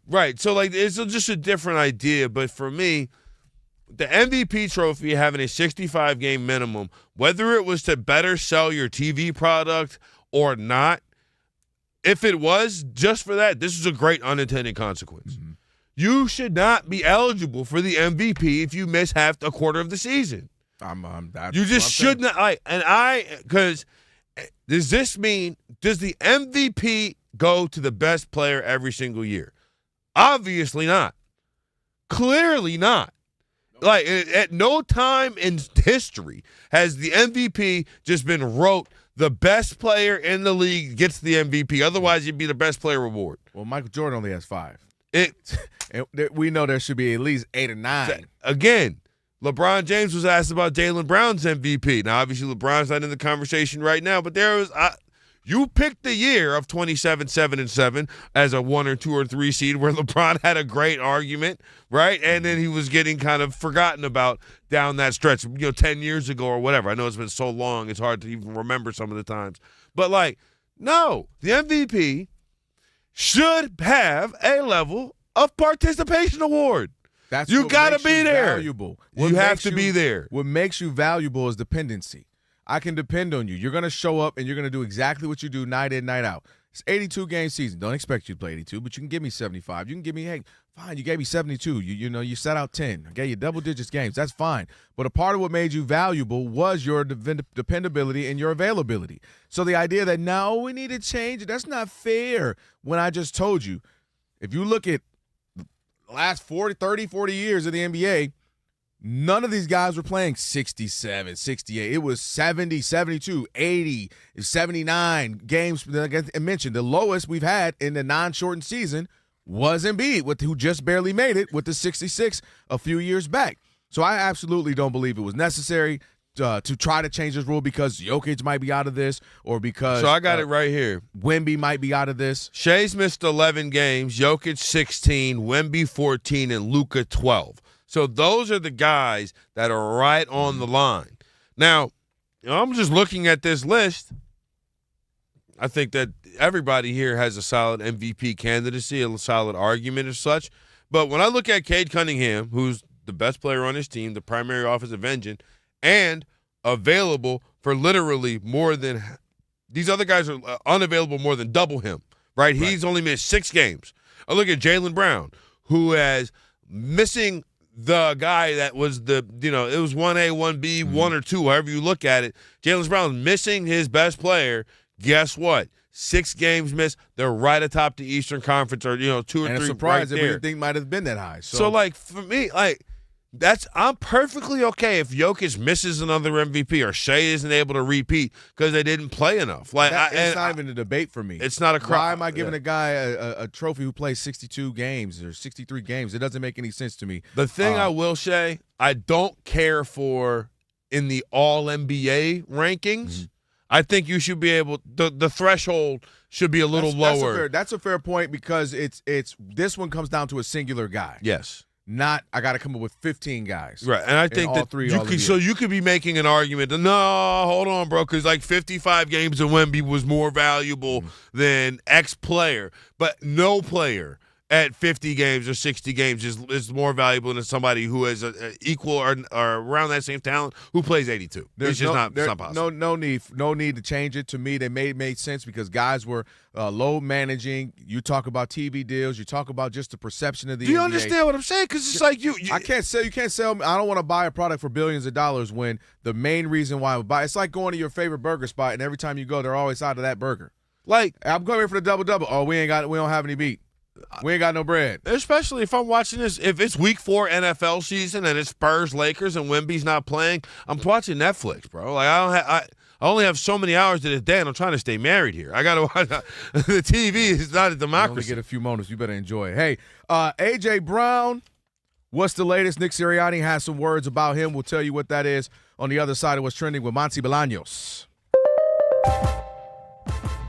Oh, thank you, Chris Broussard.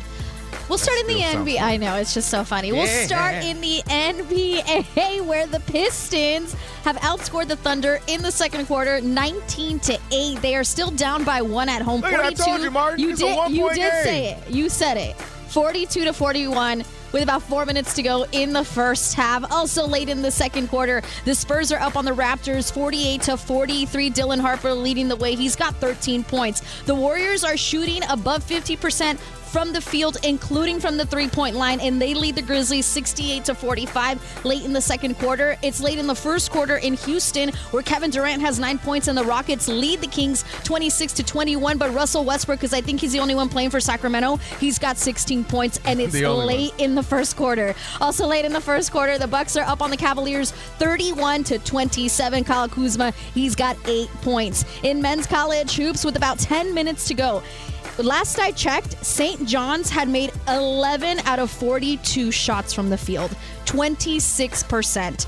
Number 6, UConn is up on number 15, St. John's, 61-31 with about 10 minutes to go in the second half. What was that percentage, Monty? 26% last I checked, like a minute ago. Sure. So just remember this in like 4 weeks. When I'm saying go St. John's. Well, no, when everybody's like, oh man, March Madness is the best. There will be 2 teams, one shooting 34% and another one shooting 26%. Right. Yes. Yes. But hey, we are all into the moment. We're in the competitive and we're into the Cinderella. Yes, we love that. We love that. Halfway through the second half as well, we're at number 7, Florida and Texas. It's been back and forth, but Florida is up 51-49. Number 12, Nebraska losing to Maryland at home right now, 48-45. And number 25, Vanderbilt has a 62-57 lead over Georgia at home. I mentioned that the NHL is back, fellas. The Sabres lead the Devils 1-0 halfway through the second period. The Capitals are up on the Flyers 1-0 late in the first period. I've got baseball news for you. Diamondbacks pitcher Merrill Kelly is going to miss opening day with a back injury,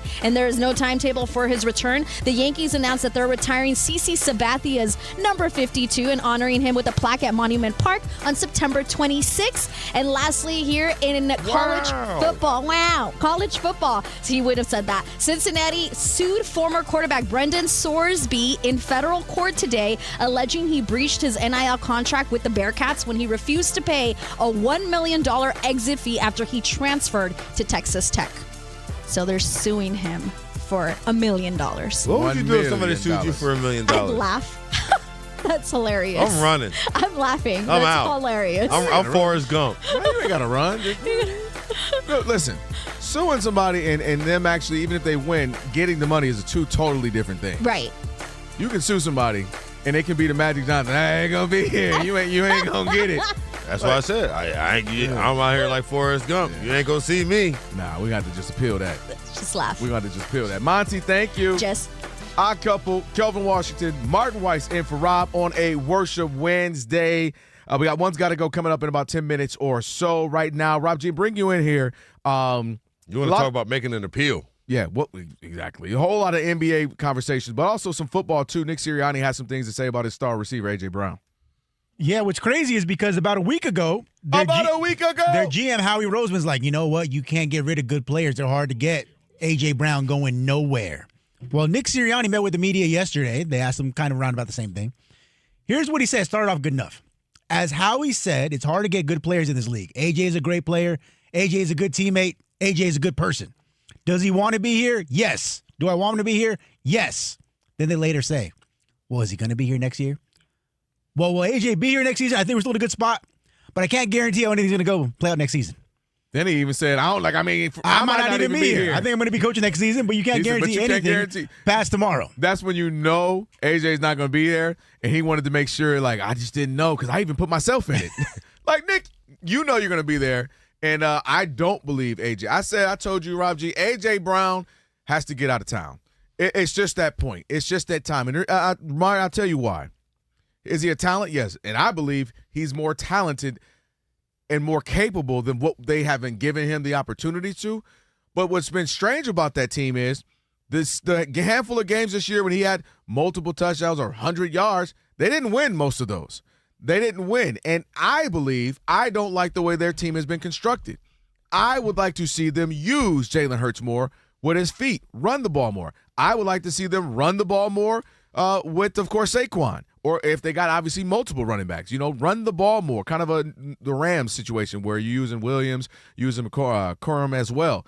So, to me, I don't think that limit is worth the squeeze at this point. I've had him when we won. Still wasn't happy. Marty wasn't happy. You won a Super Bowl. I didn't get the ball in it. Why are we doing this? Offense way. He's beefing out with the quarterback, beefing out with the coach. I got to read books on the sideline. I saw him last year when we don't look great. We're up and down. We're inconsistent. He's still talking. Got to do this. Going on Twitch show, live Twitch, and going on podcasts and putting out cryptic tweets. I don't like that. They weren't very cryptic, but I know that's the word we use. Putting out tweets to me when it's not necessary. Come holler at me, dog. You like grown. First of all, you built like freaking Adonis. Come talk to me. Let's hash it out. If we even got to throw a couple blows and keep it in the locker room. The idea that you have to Twitter finger it, the idea that when we win, you're complaining. We lose, you're complaining. At a certain point, it's just not worth it, and they have enough. They're still extremely talented. They've still got Devontae. They still got tight ends. You got Barkley. You got Hurts. You got continuity. You bring up another guy. I see what I can get on the trade. If there's a trade, I know there's a bunch of money still. I think over $40 million and whatnot. But at a certain point, I got a new offensive coordinator. I just can't keep having this hamstring my team to, well, if this doesn't go exactly AJ's way, we're going to have issues. I actually sat up here and agreed with him to an extent of their offense should be better. I don't disagree with that. When I read off what they got, the offensive line, and the people that they're capable of, they should produce more. I don't disagree with that. But there's a way you address it publicly, and there's a way you address it with your team. And he can't keep being a hindrance. And he's going to mess around and do what guys do. You complain. All right, now you're going to play with the Titans, back to the Titans or something, or some other team, I don't know, the Cardinals or something, and you're just there, and you're putting up 1,400 yards, and your team is 6-11. I don't think that'll be the case. You don't? I don't. I think that he is going to be highly sought after. But in terms of, so I would agree up until it's time. Here you go, Kelvin. Yeah. Free AJ like it's 106 in Park. That was a good one. I'll be here for another hour and a half.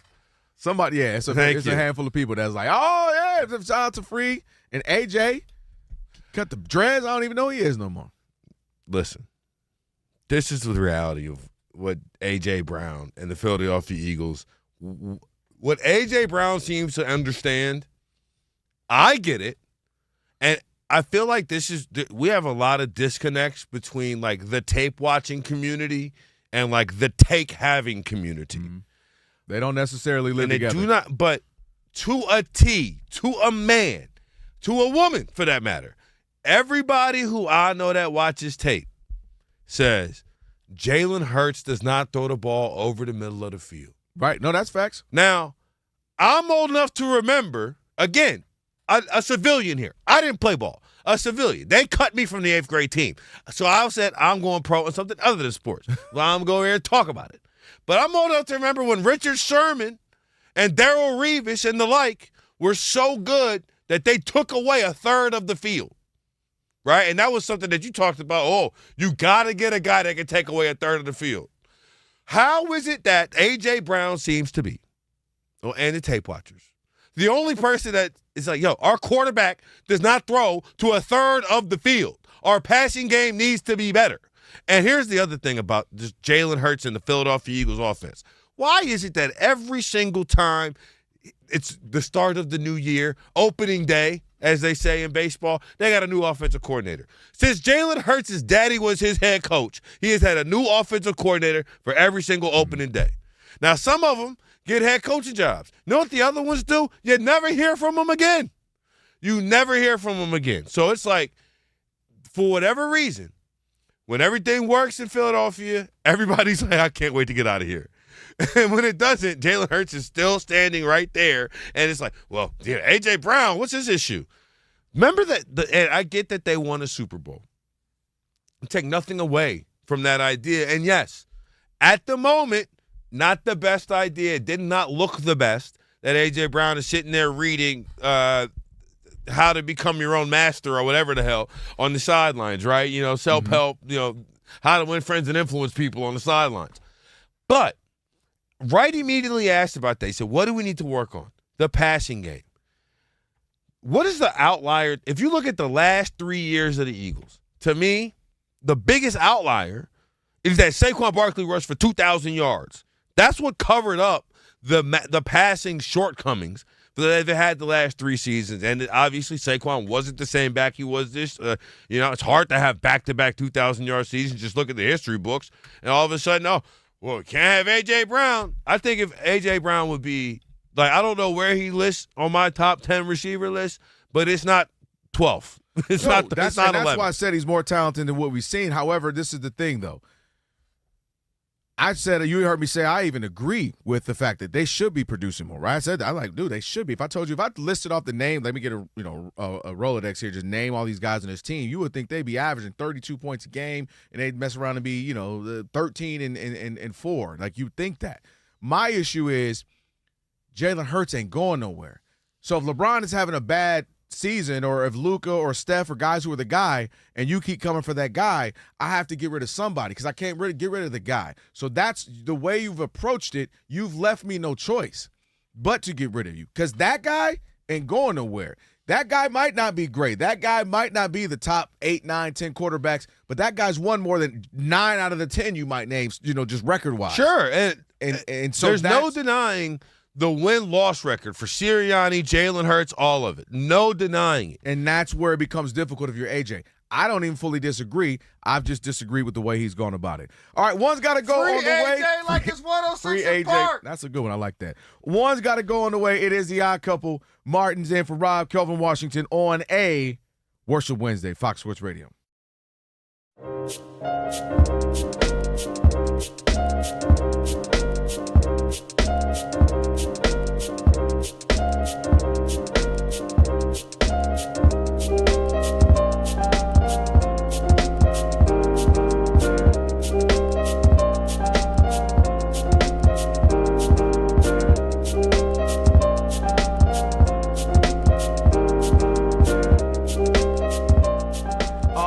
Draymond had some stuff to say about a former teammate of his, which was Kevin Durant. That's right. For us. KD's alleged burner accounts were all the rage this week coming out of All-Star break. Quick recap, some of the things that he allegedly said, called Russell Westbrook a triple-double cocaine bear, compared Devin Booker, Frank Vogel to Stalin and Hitler. And the most damning quotes were about a little crazy. His alleged current teammate, Jabari Smith Jr., a low-key, rudimentary individual. And Alperen Şengün cannot shoot or defend. So Draymond Green weighed in on this whole situation on his own podcast, dropped today. Take a listen. I personally would address it publicly if it's a public thing and it's taken on the life that it's taken. But to each his own. But I'll tell you what, if it is, I don't know how you walk back into practice. Walking back into practice after the break, almost you walk into the locker room, it probably feel like a Key and Peele sketch. A little awkward, like, what do you do? What's up, bro? I don't know. Yeah. But anyway, these are alleged. It's alleged to be KD's burner account. Maybe one day we'll know the truth. Maybe we already know the truth. Draymond kills me. How do you walk back in the locker room after you sucker punch one of your teammates? I'm sitting here. You knew that's where I was Can you imagine? Can you imagine this guy's on a burner thing, and you go sit there, you sucker punched like a guy hard who you were a mentor to, a younger guy in the league that you did that to, a teammate, and how did you look at your other teammates in the face and the other young guys? Dude, guys kill me, man. Where's the pushback on that podcast? Guys, I'm going to tell you, I don't care. Gray beard, no gray beard. Stop listening to those podcasts. Stop. Unless they put somebody on there that's going to push back. And call Draymond out and say, Dude. how did you, Draymond, you saying that, how did you go back in the locker room after you sucker punched? Do you want to go down the list of stuff? Yeah. How did you, when you walked away from your team during the game, you went to the locker room and didn't come back? How did you do that when you told the guy who won back-to-back finals MVPs that you don't need him and he's the B word on national television? How did you walk back in the locker room with that after that? Dude. Come on, man. These guys are phonies, I'm frauds, blown away at ridiculous. That. I'm blown away at that because, again, it wasn't like a little scrum and it was an NBA punch to Jordan Poole. No. You know what I mean? Like all right, back up off. It was practice. You practice and you Hadouken. You sucker punched the mess out of him. 5 inches shorter and probably 50 pounds lighter and 12 years younger or whatever. Right. Man, you got to relax on this. First of all, it's alleged. Secondly, if it was true, I think this, Rob, KD has been known. We know he loves Twitter. He put out there, I'm on Threads with a burner account, find me. We know he does these things. I think actually if it were to be true, it makes him look stupid and juvenile, and that his teammates actually will be like, ain't nobody thinking about him. Like, I'm out here to win. Let's go win. And that was stupid. That was juvenile. Meaning you can just kind of be like, I don't got to rock with him, but I'm going to try to win these games with him. And that's the difference between that and sucker punching somebody. No, like that. That's completely different. I don't have to like that he said it, and we can have a little moment. Hey, man, I will, watch how you talking about me, bro. And then we can get back. All right, man, I was just wilding. Okay, I was on the burner. I was having fun. All right, whatever. And you can move past that. I'm not saying you're besties, but the idea that, like, that's the worst thing ever on an alleged burner account where he didn't even say it with his chest. If he did, he put it on a burner account versus you sucker punching, versus you leaving the bench and not coming back, versus you cussing Katie out and other players out. I just find that you talk about the pot calling the kettle black? I know. It's mind-boggling, and he says it with so much conviction. And I don't know how you can go back. I don't know how you could go back in the locker room and face your teammate. Really, dude? I'm not saying this is not optimal, but okay. Somebody saying Şengün can't shoot. What was it, Rob G? He can't shoot and can't defend. Okay. Obviously, he said something disparaging about Swift. What's his name again? I'm looking at him right now as they're playing the Rockets. Jabari Smith Jr. He called him a word we cannot say, but like to me, it's more of an indictment on him versus them. Like, you know what I mean? How juvenile are you that you're spending your time on a burner account putting out stupid things about your teammates? That makes you look bad, in my opinion. Or I wouldn't be so flabbergasted that I can never be around you again. It's just I would look at KD and like, man, you ain't grew up yet. You ain't had enough yet? Man, anyway, check the ball. Let's go. Let's play. Like, that's how I would view. I'm not going to be like, I can't be in the locker room with this guy because he didn't. To me, Rob, you and I sit here every day for hours. You've shared some things with me. I've shared some things with you, family things and all. If you were on account, Kelvin's family member X is blah, blah, blah, blah, blah. You know what? He had to go see a therapist or something because that would hurt me. I sat here, I chopped it up with you trust. Right. If you just said, boy, Kelvin sure can't pronounce Monty's last name, I'd be like, all right, like.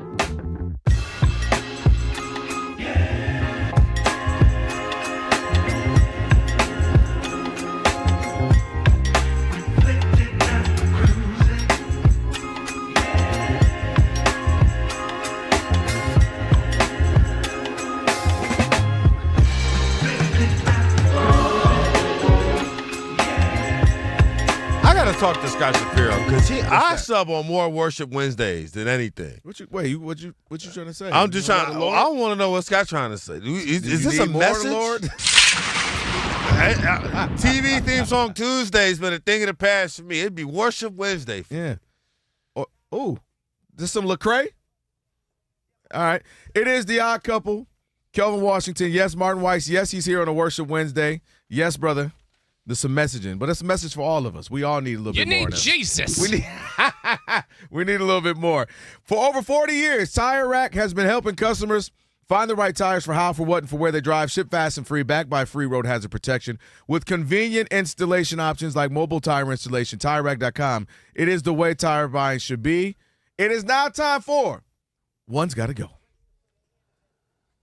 Hard decisions. So 5's a crowd, is that what I'm gleaning here? 5's an uneven number. Figure it out. Hear me out. Hear me out. All right. Monty, Martin, Rob, Elijah, you can just thumbs up us. Pause. And also, whoa. Okay. Also, Alex as well. Pause. Oh, Bo, I just see Bo's feet hanging up in there. Bo, if you want to jump in on this too. All right. Hey, dog, spotted by the shoes. Yeah, exactly. So today I had to go, shut up, Rob G, in advance. I had to go to the dealership. They're working on a car, blah, blah, blah. So they said, hey, no problem. I said, can I get a courtesy car? They said, yeah, we got you. So, Monty. Did you have to say, do you know who I am? No. They said, Mr. Washington, how can we help you? As you walked in. Not doing it. Okay. That's Rob G's joke, okay? Don't do that. Oh, see, I didn't even know. Yeah. So Their jokes write themselves. So Monty, I said, all right, courtesy car. And I was thinking to myself, like, dang, what are they going to pull up in? Like, what would I want? Like, what would I want them to pull up in? So I had to think about it. End up getting a particular car, but I thought, one's got to go. The type of cars, or vehicles, I should say, because one is not a car. Okay. Sedan, kind of your normal car, your sedan. A drop top, an electric car, an SUV, or motorcycle. One has got to go. Who wants to set it up? This is easy. All right, Alex. No, Monty go. She Monty, too. ladies first. This is easy. Which one has to go? I'm really sorry, but the motorcycle's got to go. Why? Not only just for me. I don't See? want to go on it. I don't want Come on, somebody Mons. I care to go on it. Come on, Mons. I hate when I'm in the freeway and they somebody just gets zip mad through. at me. So can that I say I'm that in you're my born and lane? raised here, right? Yes. Martin and I are not. Right. This Was doesn't that not happen. one of the weirdest, That only scariest exists things out here. Yeah, I've heard that. I'm no, used to, no. but I'm annoyed. It freaks you out because Yeah. you've never. I've 30 years I was living in Michigan. I came here. I was like, what? And I was like, oh, they're illegal. What they're doing. And they're I was wrong. only supposed to be, I think, be in the fast lane splitting no, lanes. they be splitting. They're everywhere. They're everywhere. And I'm just Splitting chilling. like Tony Parker coming through the lane. You know what I'm saying? All right. Done. So Monty says motorcycle. Who? Alex? Cat, Monty. Who's your Hollywood crush right now? Right now? Actor something. Can I say Julio Rodriguez of the Perfect. Mariners? He pulls up, leather jacket, hair slicked back on a motorcycle. You're not hopping on? Thank you. Okay, I'll go. But that's one's got to go. Is the point? You're not asking me if I have one last opportunity to do something. You're telling me one's got to go. Come It's going to on. go. The And one if that he would go asks is me to Monty go in a with Jeep Julio Wrangler, Rodriguez. I'll just be just as happy. That makes sense. All right. I do like us putting a little pressure on it. I like Electric that. cars. Electric. Okay. Rob G no. had his kid locked in one. That You is think true. I want to get in one? I'm done. Yeah, you set us back, Rob G. You know, because he see the iRobot of the man, the eye in the sky knew to lock the door in which it would not open. You can't give Alex They that. can kill switch your car now. If you think that cars are not going to be like that, except for it not being electric, that is the future of your car. Your car is going to be controlled by someone, That's why I have whether old it's cars. electric or not. All right, Scary. you two can debate and argue later. Okay. Rob Scary. G. I got an electric car. We're getting rid of it. Are you kidding me? Wait, we out. Okay. I think that Why you are all. we out? Because, I have a charger at home, so it's okay. Uh-huh. But if I didn't, the inconvenience of having to find a place to Okay. charge it would be ridiculous. All right, we're running low on time here. Elijah, you want to get in? Bo, you want to get in? Martin, obviously, go ahead. Yeah, I'm losing the sedan. And give me the electric car. Electric cars is a sedan. You don't have to put gas in. What are we talking about? Okay. Like motorcycle? No, I'm riding a bike. I got hit by a car and Listen, we do it again. I wouldn't let you if you were married to me, but okay. Maybe your wife will let you. I used to ride it to the show on Saturdays, e-bike, but it's still hit by a car. No, I You ride the dare bike. compare that. No, I'm saying still going to do it. I would never split on the freeway though. But the sedan, lose that. I'm good. All right, I'm going to go here. I don't You know if guys are everybody's boring. jumping in. You're boring. It's absolutely motorcycle. Yes. What? Absolutely. I get it. Okay, no, Dad. No. Listen, I get it. This is way before that. This is when my boy, best friend, Okay, boomer. he don't was do this. in Miami. Boom, getting it, living in Miami. And I was like, cool, I'll be at the crib. Just, when you back, I'll be playing Madden. Let me know. Just never been my thing. Even when I was young and running the streets, was never my thing. I don't know, just moped back in the 90s, had a little fun. Motorcycle, I'll pass. I rode motorcycles in college, but You did? just not on the freeway. Yeah, and I just... Down Washington, though, I was good. Washington, man. Shout out During to the summer, Washington. I'll get to campus That means real quick. You were hitting both campuses. You're going to Eastern and U of M on hitting the Washington. Anybody else want to jump in before So we if got we time? pull up like Varoom, you're not gonna like that. No, I don't like the way you said that. That's how they say it. I thought you were back in Zaddy. San Francisco Zaddy. for a minute there. Are you Take on me back to San Francisco? Are you on the Golden Girl cruise? We didn't get to do enough in San Francisco. Yeah, you did. I'm trying to get some dim Pause. sum. No, Pause. Wow. Get 3 receipts That was and you wild, can yo. dispense it to them. Instead, I could've saw a expensed dead it. homeless person, man. Dang, Stop. R.I.P. I'm saying.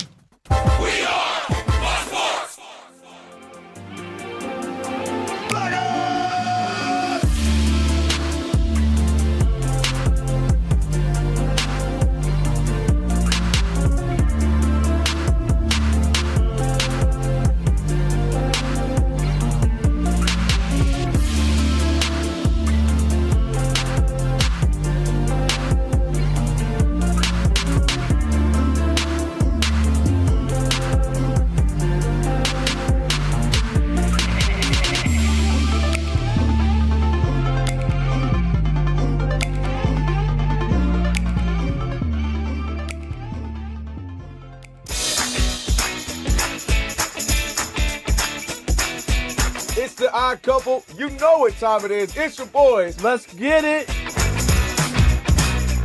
The Odd Couple is fun. Check. And informative. Check. What's up, America? You want to talk sports with 1.5 of the best-looking guys in the game? That game was incredible. You are wrong. You'll be king of the water cooler. What's it like working with Rob? Rob in his mind is like Chris Rock mixed with Richard Pryor, so I'm running out of fake laughs. Ha ha, Rob. Rob is very passionate. Son, you ain't ready for this. Well, I don't have BS in my game. I'm straightforward. I'm honest. You say Brady's the greatest quarterback of all time, but Eli Manning beat him twice. And of course, it doesn't hurt that I'm right most of the time. Kelvin is the nice guy, wants to make everybody feel warm and fuzzy. You done? Let me tell you the truth. I bring the energy, a youthful energy. Rob's not gonna see this, is he? And I bring an honest opinion. Michael Jordan, I can't take it anymore. I need a break. I'm going to go play baseball. Trash Talking Tuesday is the best. It's a great opportunity for folks to call in and they get to trash whomever. Who you trashing, Roger? I'm trashing LeBron James and Michael Jordan. Oh, okay. They can't even hold Wilt Chamberlain's shoes. Stop talking about the king like that. It's a new era. Let LeBron be the best, please. I only recognize one king in the United States, and that's Burger King. The connection with the Odd Couple audience is incredible. We really invite them in. And they can relate, whether it be things about our own personal lives or our takes on sports. Love you guys. You guys are killing it. Hey, we appreciate you. Thank you for rocking with your boys. They feel like it's just my guys, just my friends, and they join right in on the show. We talk with the listeners, not at them. Obviously, you can listen to us live, but you can still check out the podcast. You can check out our YouTube. You can check us out on social media. So in any way you want to get it, you can get it. Yes. There's some yelling. It is some hot takes. It's a whole lot of fun. I'll give you that. It is fun. I agree. Begrudgingly. The Odd Couple. Sports talk that's too good and too fun.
In the NBA, Jalen Duren has 18 points, and the Pistons have taken the lead from the Thunder. They are up 61-58. They just got going in the third quarter, just like the Spurs and the Raptors, where Toronto is up 63-62. Brandon Ingram, he's got 14 points. The Warriors lead the Grizzlies 82-66 halfway through the third quarter, and late in the second quarter, where the Rockets are pulling away from the Kings, 61-37 is the score. At halftime, the Cavaliers, who are playing without James Harden, without Donovan Mitchell, without Evan Mobley, they lead the Bucks right now at halftime 63-62. In men's college hoops, it's been a rough shooting night for number 15 St. John's. They're shooting about 20% from the field with 90 seconds to go. They're losing to number 6 UConn 72-36. With 5 minutes to go, number 7 Florida up on Texas 72-65. I'm Monty Bolaños. I've been covering this league since 1987.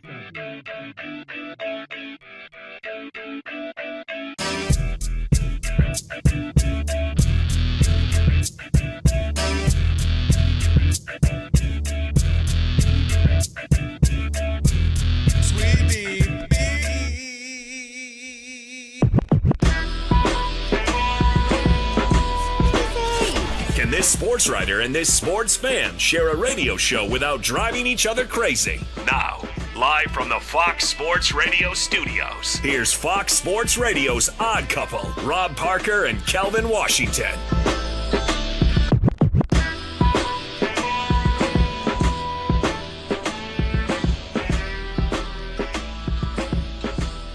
Final hour number 3 on the Odd Couple.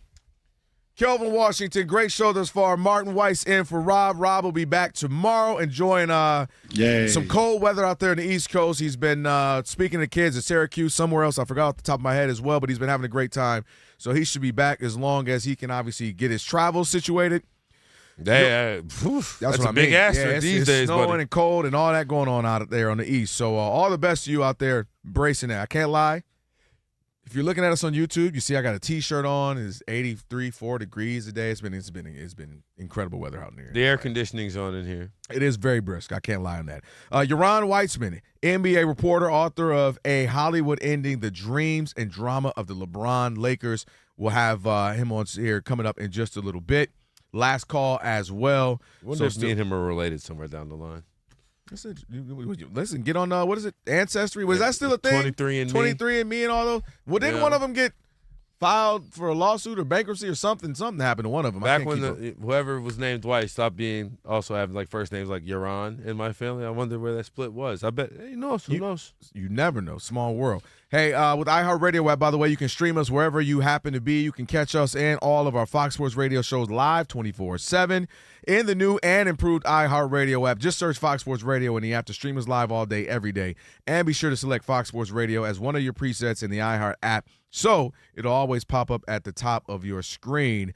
Let's get to this. Rob G., I mentioned it earlier. Last hour we talked about Nick Sirianni and A.J. Brown. There's still some football conversation. I know NBA is knee-deep in closing out the season. There's some football. Kyler Murray missed a lot of the season for the Cardinals, and now there's questions of, is he the guy moving forward? And the coach and the GM have had some conversations about it. Yeah, big facts. And speaking of knee-deep, the Odd Mob is knee-deep in the Monty Simp location right now. So we had 22,000, Elijah. We're going to read them later on in the show. If you want to, get your shot off at Monty, send it in right now. We'll read it later. Man, or you know what? How about we just put on Saturday 8 to 11 Eastern?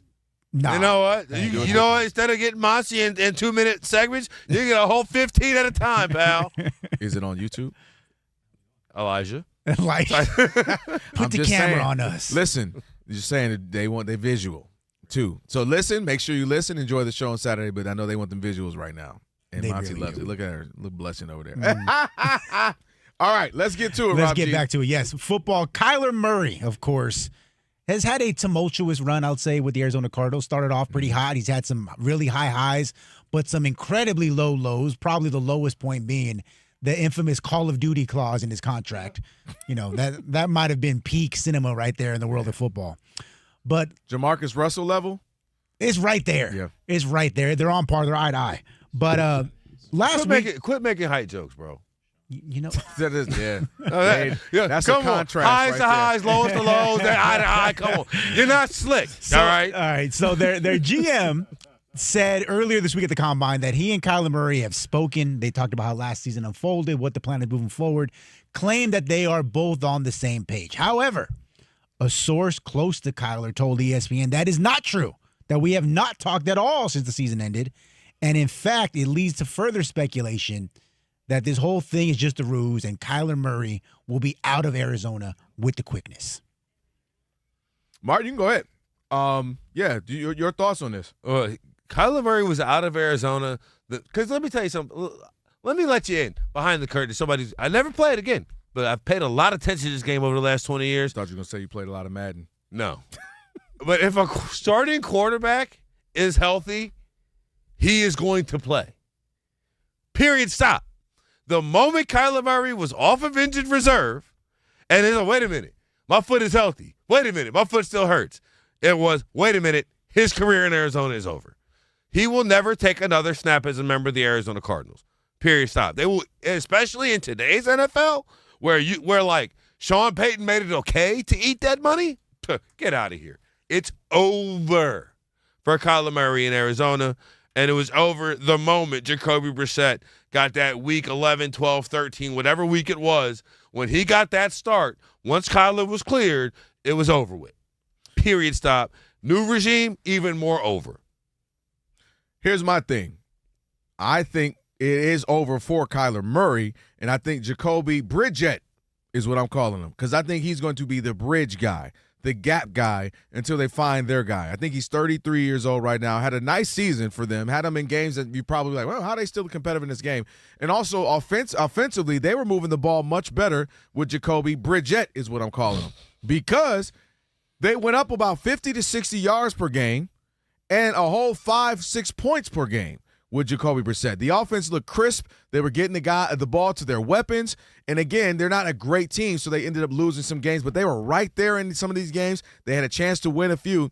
And to me, when you start to have issues with the starting quarterback, when I have to question, is he studying the playbook? When he already has a seemingly disposition that might not be your typical what you want from your franchise quarterback, not to mention he's undersized, hasn't been incredibly accurate, and I'm hanging on to what was, meaning those couple, year and a half he had 2-3 years ago. I'm hanging on to that. Hopefully he gets back to that. I think the writing is on the wall, and I think they're going to try to find a suitor. And a team like a Minnesota, the Vikings, who would say, you know what? I'm Kevin O'Connell. It ain't working out with JJ. Not that we necessarily throw the towel in as if he's done. He's very, very young. But if we can go ahead and get a Kyler Murray with all these weapons we have on both sides of the ball, still have an incredible defense, still have weapons. We know that with Jefferson and Addison and so on and so forth. And I can go get a Kyler Murray and I can train him up the right way, man, we might be explosive. We might be able to do some things. I think coaches and teams who believe we've got the right recipe for a guy that has talent, can he be Caleb Williams light? Can he be Caleb? He ain't that, but can he be a B version of that? Might help us. Because the reason there aren't 32 starting quarterbacks in the NFL. Mm-hmm. Someone's going to need a quarterback. And if you are, to me, the Cardinals, you just want to start moving in a different direction. And, again, that's why Jacoby Brissett might have to be our bridge and bridge us till we find our guy of the future moving forward. And I'm going to just try to move on. It's just been too rocky. They're never on the same page. There's always seems to be some beef between Kyler Murray and them. He's not necessarily the guy that's excitable or exciting as a franchise leader. There seems to always be something again. And if I have to question if he's locked and loaded, my quarterback, if there's one person I don't want to be questioning, is locked into the playbook, is locked into leadership, is locked into being the best version of himself, it's my quarterback. I'm not throwing away anything that you just said, but I also don't care that much about it. Like, if you told me that Josh Allen didn't study his playbooks, like, all right, well, I don't care. Like, or Mahomes did. Like, Mahomes from year 3, I think it was a clip on the Pivot podcast. He has a Super Bowl MVP. He's like, I'm just now learning how to read defenses. Like, some of this I don't care about. Like, you can tell me that Kyler Murray stays to play video games till 7 o'clock in the morning. It doesn't happen on the field. Like, it doesn't happen on the field. Like, the reputation of Kyler Murray is much greater than any of the output that we have seen. And I have fallen for it more times than I care to admit. Because it's just like probably the first time I'm not just Like, I've picked the Cardinals to win the West a lot, and everybody has won it since them, right? Seahawks, 49ers, and the Rams have all won, gone to one NFC championship games in Kyler Murray's tenure as an Arizona Cardinal. Right? So, but Kyler Murray is very much like Trae Young in that they're both short. No, I'm just kidding. But no, in that their skill set is very unique and explosive. However, you've got to build the whole thing around them. And what you find when you build the whole thing around them is that explosive skill set is not enough pistons firing to run a whole engine. It's just not. It's 2 cylinders, and we need 6. But this is why when you say, the study and the care, I said it matters to me because when you are locked in, you may find other ways. And the best of the best can find other ways, meaning for Kyler Murray, it's just scrambling, and then making a deep throw. Or if it's scrambling, and he just runs 45 yards to gain 8. But you might say, man, I can slice and dice this team. You know what? Switch it up. We're just going to slice them a death by 1,000 paper cuts and we're going to go full Patriots on them. Slant. Oh, this game, you know what? I'm going to have 15 attempts, and be okay with that. We're just going to run the mess out of the ball because I'm seeing how they're doing this, and they're bringing the guys down the box. My point is, you're able to do that when you're locked in. I'll give you an example from another guy, shorter, smaller, strong arm like Kyler, athletic like him. The best version of Michael Vick was when he admittedly, you spent time around him, I know, I locked into the playbook. Sure. I spent my whole life being faster than everybody, more athletic, and more gifted, so I really have to lock in. I'm at the clubs. I'm hanging out in Atlanta. I'm the hottest dude in the game. And when he finally got with McNabb and Andy Reid, they showed him professionalism and locking in. He's like, oh, and what happened? MVP candidate, comeback player of the year. We're like, man, if I got that version of Michael Vick for a decade, he might be top 3-4 quarterbacks ever. But the problem with both Trae Young and Kyler Murray is the deficiencies are too great. If Mike Vick was 5'6", he would have never got – I shouldn't say 5'6". If Mike Vick was 5'9". The short shaming. If Mike Vick was 5'9", 5'10", he would have never got a second chance. Like, you know what I'm saying? Like, he would have never – like, Mike Vick was the prototypical – Mike Vick's 6 foot. And again, if Mike Vick – Stop acting like 6. They yell at everybody else who's 6 foot. I'm not – They want 6'2" and up. And Mike Vick was – one of the, if not the best athlete at quarterback we have ever seen, right? Short conversation. He's first name out the mouth, Lamar Jackson, Josh Allen up there with him. But, like, still, like, when you're looking at that type of talent, like, those guys could have played other positions, right? Like, I'm not suggesting that they should. But if you wanted to put Josh Allen at tight end or Lamar Jackson at wide receiver or cornerback or now I'm forgetting who I said the first line. But if you Mike Vick, Lamar Jackson, right. Josh Allen. If you wanted to put these guys at different spots, you could have. The only thing that Kyler could play is quarterback, and that's with incredible athleticism. I'll spin it to you like this because you said Mike Vick. I will go to another guy. We just talked about him. I think that Jalen Hurts is pretty locked in his playbook, and it don't matter. He's still not throwing to a third of the field because he's too short to do it. Kyler Murray can be as locked. He could be calling the plays. It don't matter. Marvin Harrison Jr. is not a weapon over the middle of the field because he literally just physically can't see it. Trey McBride, not the weapon that he could be because he can't see it. You sub in Jacoby Brissett, who to me is worse at has physically worse than Kyler Murray at everything. Kyler got a better arm. Kyler faster. Kyler, but Jacoby Brissett is just 6'2" and can look over the line of scrimmage. And also, I'll add a professional who understands what's required of him. And, again, he understands I'm not one of the best quarterbacks, but I can professionally do this job, and he's always going to have a job. He's going to be that guy we're going to look up. He's 40 years old, still backing up, making $5-6 million a year because he understands the role. I remember his first start, Thursday Night Football, with the Patriots. Deflategate. Remember, Brady was down to 4 games, then Garoppolo got hurt after going 2-1, and Jacoby Brissett, he had a nice out start, of NC State, started on Thursday Night Football. And look at him, still going strong. That's ever the question on Final Jeopardy. Decade, 10 years, 12 years later, he's still in the league.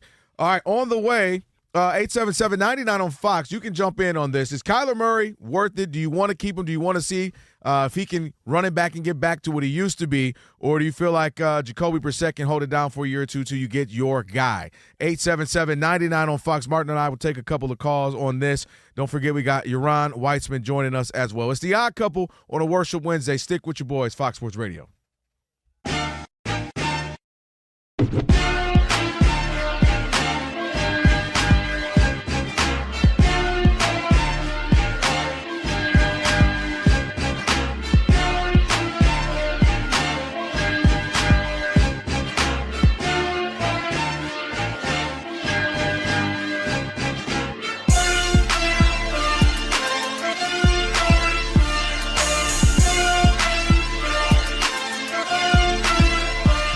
because according to Joe Lacob, Draymond Green is a core person in the Warriors franchise.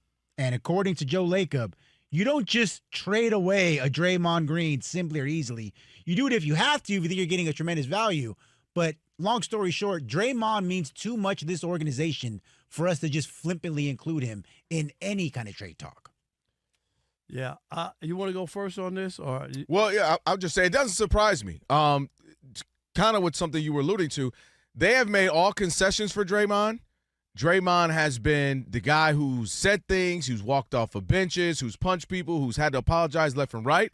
But I think they're okay with that. They have made up in their minds that while Steph Curry sells jerseys, he sells popcorn, people come to see him, they know inside and out how vital Draymond is for that organization. And I think when you look at a guy like Steve Kerr, who played with the Bulls, who's from the 90s era, who got socked by Michael Jordan, I think he maybe has a mindset, Rob, of a little sock ain't nothing to it. You know, a little punch here and there. Hey, Michael Jordan punched me, I punched him back, and I earned his respect. And I think they have just made up their minds that he is kind of that lifeline for them. Steph's our best player. He gets our offense to go. He's the sexiest player. People buy tickets for him. But Draymond is what gets us going. Draymond is the guy in the locker room when something needs to be said, we'll say it. We talk about it all the time. Why wouldn't Steph Curry speak to Draymond, step up? Why wouldn't he challenge him? Why wouldn't he speak to this thing, this situation? That's just not his makeup. And I think they've realized they need that type of guy. Whether Kelvin Washington likes it, Rob Parker likes it, they feel like in their locker room, he's their guy. And I also believe Steve Kerr being coached up under Popovich and specifically Phil Jackson, where Phil Jackson would say, hey, everybody's a little different. I'm going to have to treat Shaq a little different than I treat Kobe. I'm going to have to treat Dennis Rodman different than I treat Pippen or Jordan. Rodman, I'm going to let you go to Vegas for a few weeks. I would never let somebody else do that. But go ahead and have you a few hours, a few days in Vegas because I know what you mean to this team. I know how vital you are. We're going to need you. So I think he comes from that school of thought. But they have locked in with Draymond. We've seen instances where you would think a coach would yell back at him, would suspend him, would fire, or not fire, but release him. And they haven't. And I think they've realized they've locked in. And he's the guy that, wrong or right, within our locker rooms, within the confines of this team, he is absolutely our leader. He's our best defender. He's the engine that gets us going. And I think they've just signed their name in blood with Draymond. I couldn't disagree more. And I think the reason that we'll never look at the Warriors in the fashion that we should have looked at them will be because of Draymond Green and actually the damage that he's done. You could have all the Draymond Greens you want without Steph Curry. You're not winning the championships or Kevin Durant. I don't care what he does, the dirty work and yelling at people in the club locker room. That all sounds good when you got a couple superstars knocking down threes from all over the court. He single-handedly cost the Warriors 3 championships. I don't care what anybody says. Getting suspended for that Game 5, right? That probably, if he plays in that game, that was when they were up 3-1. And the Warriors have on their record the biggest choke in NBA history. No team in NBA history had ever choked down a 3-1 lead. Thank you, Draymond Green. And after they lost, they begged Kevin Durant to show up in the Bay Area to rescue them. And guess what Kevin Durant did? He came and he rescued them. And he won 2 championships. He wasn't on the bus like Draymond Green. He was driving the damn bus and won 2 finals MVPs and was the best player without question. He took Steph's lunch money and his team when he showed up in the Bay Area. I don't care what you say. Oh, Steph was, acquiescent to KD and all that. No. If you're that guy, I don't care who shows up. I'm always going to be that guy. No matter. I can have complimentary. KD was the best plus. player on the team. He was the best player. Everybody knows it. And then he calls him the B word on national television and says to the guy, we won without you, we don't need you, and all that kind of stuff. And then they go and win another championship without KD. And guess who's the young guy who was supposed to be a part of the second wave with the veterans and the young players that they had drafted, and they were going to have this continued run and maybe be the San Antonio Spurs and have a 20-year window, right? And he sucker punches Jordan Poole.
is Fox Sports Radio. I am Kelvin Washington. He is Martin Weiss. He is in for Rob on this Worship Wednesday. Yaron Weitzman, NBA reporter, author of Hollywood Ending, the Dreams and Drama of the LeBron Lakers, in about 6 or 7 minutes or so. And, of course, check us out on YouTube. We are there right now, simulcasting. Do it! That's right, do it. We're there. Of course, Elijah's taking care of us. Odd Couple FSR. That's all you got to search right there in the YouTube. You can like, subscribe, share, comment. Rob G, any comments worthwhile to check out? I mean, there's a lot of of Monty's? Monty stuff. I'm gonna find some. I got a couple for you. Look, you got carpal tunnel. You got to scroll by all those. I Monty do got to comments. scroll by all of them. Monty's hot. Monty this. Oh my gosh, said the ponytail. Monty, she's single. Oh man, I love this. No, there was one that said that your hair is funky. I want to give him credit. Remember Rob? Oh yes, because he wasn't used to seeing washed hair on a woman. He didn't know. It freaked him out. Next day, he's like, they don't wash hair in Magic City apparently. Oh, that's the illusion that he's giving. Because he was so taken aback at how. And then the next day he goes, I mean, everybody's blown away at Monty. I mean, this is Monty. I'm like, Rob, what are we doing here? Welcome to the male demographic. He did say that. 25 you to remember 50. that one? He did. First, he said he liked my hair funky, which is just up. Mm-hmm. And then he was like, "What's the big deal? What's the big? It's Monty. It's a Everybody big going deal." crazy. I was like, dang, dog. But I got some I hate her. comments. What you got? The Oh, Odd good. Mob, the YouTubians. What are the YouTubians talking about? Skipping past the Monty stuff, of course. That's Boss, Creepy. yes. Some of them are probably. Boss Enjoyer says Kelvin looks like Rich Paul on Belko. Hey, I'm trying to get there on the money tip. That's pretty. The Balco part was the good pull. The Balco part. I mean, What was his name again? Victor Conte. Victor Conte. Dude, so I read the book. You'll appreciate this, Martin. Mm-hmm. Read the book. I was like, wow, okay, that was enlightening. Wow. The very next week I'm in Vegas. I want to say with Sean Porter and Adrian Broner fight. And I'm like 2 feet away from Victor Conte. And I'm like, do I say, hey, I read your book? And do I talk like, is he an enigma? Like, am I supposed to stay away? Do I take a picture big fan of your work. Yeah, I did. I'm like, this is crazy. But I literally ran into him, and everybody was chopping up with him. I was like, oh, steroids are back. Because the way he was getting love from everybody, I was like, oh, steroids are back. PEDG over here. That's our new nickname for Rob G. No, What's wrong with that? You just hating. Nothing's wrong. Well, with they just said they're lowering the price on Wegovy. I was gonna share with you the other medication. Now you ain't getting none. Rob G. Canseco over here. Yeah. Now me, Kelvin, Alex. Wait, how did I get in there? Remember the one you wanted, the other one. I'm prideful. I'm No, fighting. you said for the other, this. not the Wegovy. The other one. Yeah, I did. He said he want that name brand stuff. You know what I'm talking about. That one. Okay, I can't lie. I did. Martin ain't getting none of one that. about. You right. I did. You right. I'm still in my prime. No, you ain't. Still in my prime. You don't baby. look. You don't feel that way right now. Listen, Still in my I'm prime. I'm still in my prime, but I'm like Alex Rodriguez. Like I'm trying to see. Well, how far can this thing go? I feel you. I'm You know. Shout out to A-Rod. I'm just saying, I'm already worth $250 on him, but I could be $350. Can we get the $350 I real got to the quick? second contract with no performance enhancing drugs. Yeah. We'll see how long I can make this thing run. All right, I'm just saying. That's how I feel about it. We ain't got five for no reason. Me and Rob G between us. Tell you, the key to a weekday show, Martin. Yeah. That's what it is. It's a couple of shots and some pills. You straight, That's what bro. it is. That's the 5-day week all grind. it takes. We run away from the grind. You know what I mean? Well, yeah. Well, that might lead you to it. That might lead you to the grind. All right, speaking of grind, let's get a call or two real quick. We talk about Kyler Murray. Cardinals, what do? They can move forward with him. Just say that was a bad couple of years. We can get back to the best version of him, or you move on. 877-99 on Fox. We'll take a call. Who we got? Who do we have? Jordan in D.C. You are on with the Odd Couple on a Worship Wednesday. What's up, Jordan? Oh, hey, Kelvin, Martin. How you guys doing? Doing well, man. How about yourself? I'm doing good.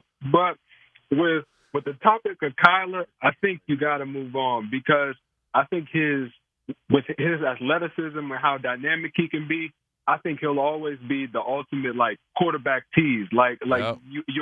You'll stay on the hook with him forever. It's like a partner who one night he's like the sweetest person on earth, and the next night they're distant. It's like you just got to cut your losses. You know, to me, he'll always be just good enough to get you out of a range of being able to get a great future quarterback. You know, right. He's not Lamar. You know, he's not Josh Allen. Let's throw those hopes away. You know. Jordan said it's time to go, baby. You know what I'm saying? We're not going to keep doing this back and forth. Thanks for the memories. Yeah, it's time for you. I'm moving on. All right, Jordan. Appreciate it. All right, like I mentioned, Yaron Weitzman going to join us in a moment. Right now, Monty Bolaños is going to get you set on what is trending. Yeah. I'm back. Matter of fact, they only start looking back at their YouTube around this time. They come back every time. They walk in the house, cleaning up. Listening to you guys from afar, Right. on in the background, and then they tune in. You know what I'm Without saying? a doubt. Listen, hey, I'm not mad. Saying again, let's just turn these bad boys on Saturday You know night. what I'm saying? Listen, if you're this, no offense to Monty, but if you're this hot, you're not doing anything Saturday night. You're not. You know you're not. No Come offense. Super offensive. In the NBA, thank you so much. We're not In doing the anything fourth either. quarter, We're both at work. The Pistons lead the Thunder 94-80, and Jalen Duran leading the way for Detroit. He's got a double-double, 22 points and 13 rebounds. Also early in the fourth quarter, where Toronto is now on top of the Spurs 90-80. Brandon Ingram, he's got 18 points and 10 rebounds as well. The Warriors have just been playing with the Grizzlies, shooting from the field at a high percentage, even from the three-point line. They are up 113-87 with about 8 minutes to go. Early in the third quarter, where it's been all Rockets against Sacramento. Right now, the Rockets are up 79-57. Alperen Şengün, 18 points, 10 rebounds, and 8 assists. Halfway through the third quarter, by the way, James Harden did not play for Cleveland. He was trying to play. So without James Harden, without Donovan Mitchell, without Evan Mobley, right now the Cavaliers are losing to the Bucks on the road, 86-74. Jarrett Allen, he's got a double-double, 18 points and 10 rebounds. In men's college hoops, halfway through the first half, number 9 Gonzaga up on Portland 24-15. Also number 17 Alabama leads Mississippi State 29-15. Number 20 Arkansas and Texas A&M also halfway through the first half. Arkansas is up 14-11. Already victories for number 7 Florida, number 25 Vanderbilt, and number 12 Nebraska. While number 15 St. John's, they did not score again a basket since I gave you the update, fellas. Not a basket. UConn won 72-40. The Red Storm shot 20% from the field, 11 of 56 is how that one ended for them. Thanks for coming out, guys. No bueno. In the NHL, Sabres lead the Devils 2-0. Halfway through the third period, Capitals over the Flyers right now 2-1 with about 2 minutes to go in the game. The Lightning have won 5 in a row. Well, that was before the big break for the Winter Olympics, but they are up right now on the Maple Leafs 2-0. After 2 periods, the Stars, they've won 6 in a row prior to the break. They're up on the Kraken 4-0, also halfway through the second period. And lastly here, guys, when it comes to the All-Star game next year, just got to let you know that Suns owner Matt Ishbia, am I saying that right? I don't know. He was on Ishbia. He was on the Pat McAfee show. Phoenix is hosting the All-Star Weekend events next season. He's offering to pay $1 million as a prize to the winners of the slam dunk and three-point shooting contest, with another $1 million going to charity. He's trying to get the stars to actually do it. Obviously, this would have to be approved. None of this. This feels correct. very against the rules. Oh yeah, no. Yeah, that just. I don't think it's going to. But he's trying to at least. I'm not mad at the attempt. Me neither. That's one of those weird, just. Yeah. Well, listen, your team already got skirting the rules a little bit, Monty. So we don't need any. What's going to happen? I've been waiting for it. Where's that big hammer coming down? Did you blow it up yet? MC Hammer's coming. Where a blown up one? Yeah. I keep waiting. Oh, it's going to be only Kawhi that gets really punished, not the Clippers. I'm waiting. It's coming. Yeah, okay. I will say I do have to stand with Monty on this one. Not that I don't think the aspiration thing is a big deal, but everybody says Connor Stallions was. Yeah, I'm sorry. Now we got 2 head coaches out of that. 2 NFL head coaches out of that. The guy just won the Super Bowl. Was Connor Stallions there? I don't think so. And that's that. Monty, you have a wonderful rest of your night. She's not going anywhere. We're gonna do an update in 15 minutes. Just keeping the YouTube people here. What'd you say, Rob G? Do another one in 15? All right, cool. We can do another one in 15 minutes. Thank you for that. Thank you. I did say that, Martin. You did say See you Saturday. See you Saturday. Thank you, Monty. Odd couple, Kelvin Washington, Martin Weiss on a Worship Wednesday. We are joined now by Yaron Weitzman, NBA reporter, author of A Hollywood Ending, The Dreams and Drama of the LeBron Lakers. And Yaron, did we get some drama last night? Luka said, no, you shoot it. LeBron said, I don't want to shoot it. You should have shot it. No, you should have shot it because they said, give me the ball. All that happened. Yaron, thanks for joining. My pleasure, guys. That was a fun update. I agree with you, by the way, the Ishbia thing. There's no way that's allowed. So that's pretty funny. But God bless. But listen, you know what, man? It might not be allowed, but dang it, to Monty's point, if stuff starts there's not any repercussions to what isn't allowed, why not? If Steve Ballmer is over here doing stuff and Kawhi's getting extra money, why not give $1 million to McClung again? All right, let's jump into what I was talking about there with the Lakers. Just your thought. Perfect apropos with the title of your book, The Dreams and Drama of the LeBron Lakers, the drama last night. What'd you make of it? It's just like, I don't know, you want to call it the final chapter, maybe not the final chapter, just another chapter in the strange season for them. One, the team just feels off, and everyone knew, I shouldn't say everyone, I think most people who, most smart basketball observers figured this year was not going to be the Lakers' year. Like, there was no way they were going to be a good defense if your three best players are LeBron, Reeves, and Luka, right? Those are just three below-average defenders, and if the guy you're looking to protect them in the middle is DeAndre Ayton, that's not going to do it. The offense, I think a lot of people, myself included, thought would click more, and it's just been stilted and stagnant, and they don't mesh well. They're not playing off each other. They're boring. Like, I find which is a wild thing to say about a team with those three guys, but like they're boring to watch. They're boring to follow. And you see, last night was sort of the culmination of Luka. He just seems miserable and off. I don't know. I'm not reporting that. No one's told me that. If you're watching it, he doesn't seem so happy. And even the comments afterward, what that he was saying, he read it. I don't even know what he said. Do you guys remember what he said? It was basically he was saying he thought he had to look for LeBron, even though that makes no sense. The play was clearly drawn up for him. This is a weird ending there, and I just think I'm curious what's going to happen. They basically have one more. We're going to see what happens.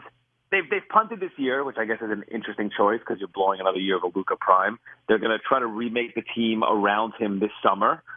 Whether that includes LeBron or not is a separate conversation. But I think next year he's going to be on the clock. So to your point, Luka saying he was open, so I passed him the ball. Play was clearly drawn up for Luka, and then LeBron saying Luka was off balance. I don't know, and he passed it to me, and I was off balance. It goes back to the first thing that I remember about the book, The Hollywood Ending, which I'm sure is the way a lot of people came into contact with, and I'm sitting there scrolling social media, and all of a sudden I see Will Smith's name pop up.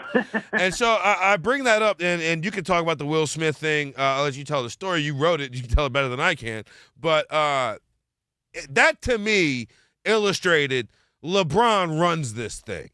So last night, to me, felt like the first step of the filing the papers for the Hollywood divorce, especially when you consider the post-game comments, to which your point were, you may not even remember what they exactly were, but you know they weren't. We're going to go back and watch the film and get better here.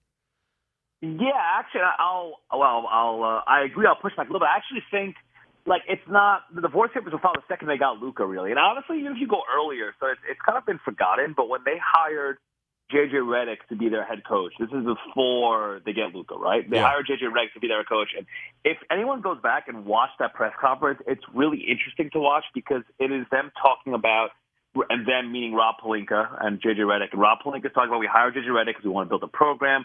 We're emphasizing player development. He mentioned something like they're going to build a player development app, which I guess I always want to follow up and see what happened with that. That did nothing. I think I wrote in the book, they sounded like the Oklahoma City Thunder, not the Lakers, who are all about no chase stars we build through free agency, things like that. And that to me signaled hey, LeBron, you can still stay here, but we're moving on. We're moving past. This is going to be a new system here where basically J.J. Redick and his player development program is going to be what we're built around. Yeah. Then Luka falls into their lap, right, which is something they couldn't have foreseen and no one foresaw. And that changed the equation a bit for them. And it's okay, we're back to star chasing, we're back to big fish hunting and all that stuff. And when Luka comes, then they can finally say, it's the Luka Lakers, not the LeBron Lakers. And again, LeBron, you're welcome to stay, but we are no longer kowtowing to you, and you no longer run things. And that became obvious this summer when he was he had a playoff. He was up for an extension. They didn't offer him one, right? And that is very telling. Yaron Weitzman, NBA reporter, author of A Hollywood Ending, The Dreams and Drama of the LeBron Lakers. I want to go to somebody we haven't brought up, but he was having is having the season of his career, would have been an all-star if not injured. That is Austin Reeves. If we know this is the ending for LeBron and the beginning, if you will, of the Luka full-on era, Where's Austin Reeves fit in all of this? Is he that's just our number 2 guy, and we can move forward with these two? Is he a great trading piece? Where do you make of Austin Reeves in this? I think the plan, like, I don't know. I would be surprised if he's not a Laker. He's a free agent this year, this summer, and he'll have shooters playing shooters. He's really good, right? I think you're going to hear a lot about how the Luka's best year when they made the finals came with him and Kyrie, right? And this is going to be like the equivalent of another guy who can play off of him. So that is, and Austin Reeves loves being in LA, and him and Luka have a great relationship, and J.J. Redick and Austin Reeves have a great relationship, all that stuff. I do think it's a fair question whether in this new salary cap CBA world, where basically it's a hard cap, whether if Luka Doncic is your best player, is it worth?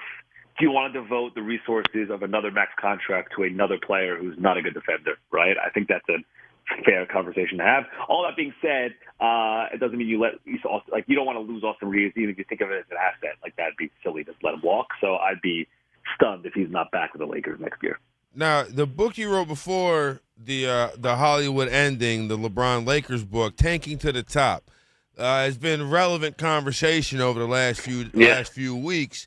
To me, now, like, you wrote the book on it quite literally. I just watch on TV, but I'll say, to me, all of the different solutions that have been proposed by the league office ignore the biggest issue. And to me is that there are not enough avenues outside of the draft to improve your team. Like, and especially, it's even harder now than it was when you wrote the book, because I got the second apron and all these different more things that kind of make player movement more difficult. What do you think about the new things that Adam Silver is proposing for tanking? Do you think any of them will work? And do you think they address – do you think I'm wrong, first of all, that is the root issue or not, or just your thoughts on the idea?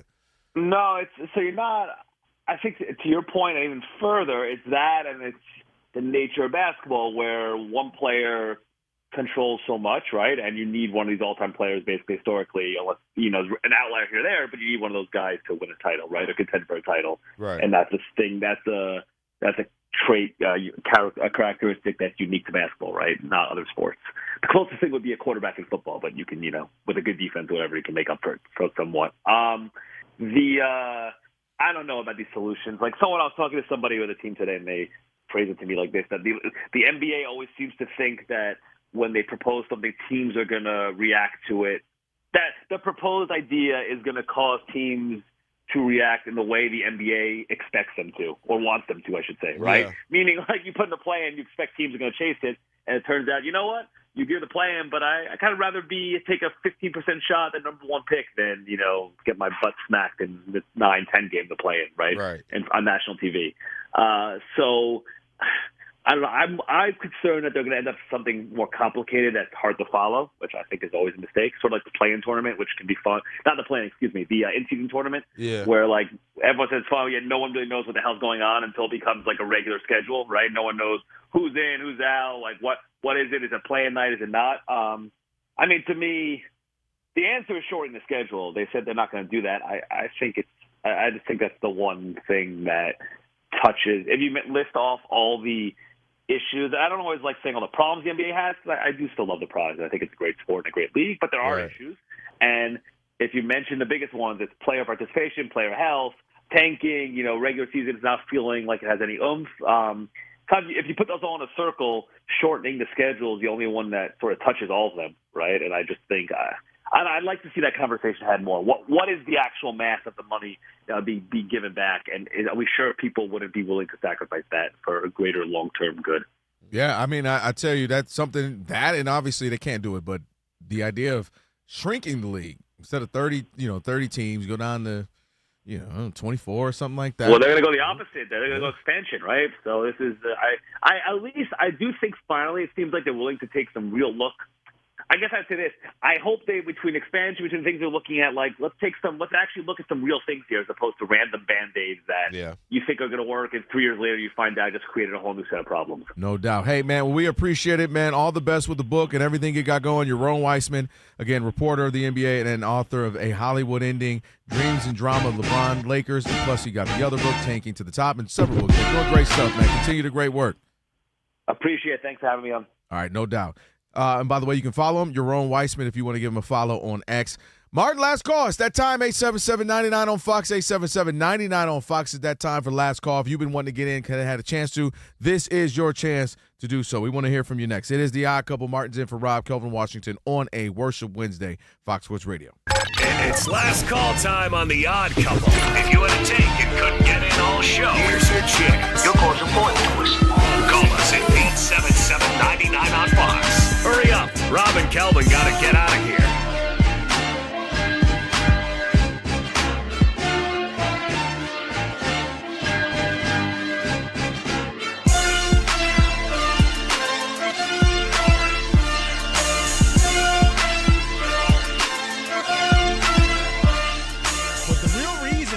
Excited about the second half of the season is not just the return of basketball, but because we may finally get a conclusion to the epic Kawhi Leonard Aspire saga.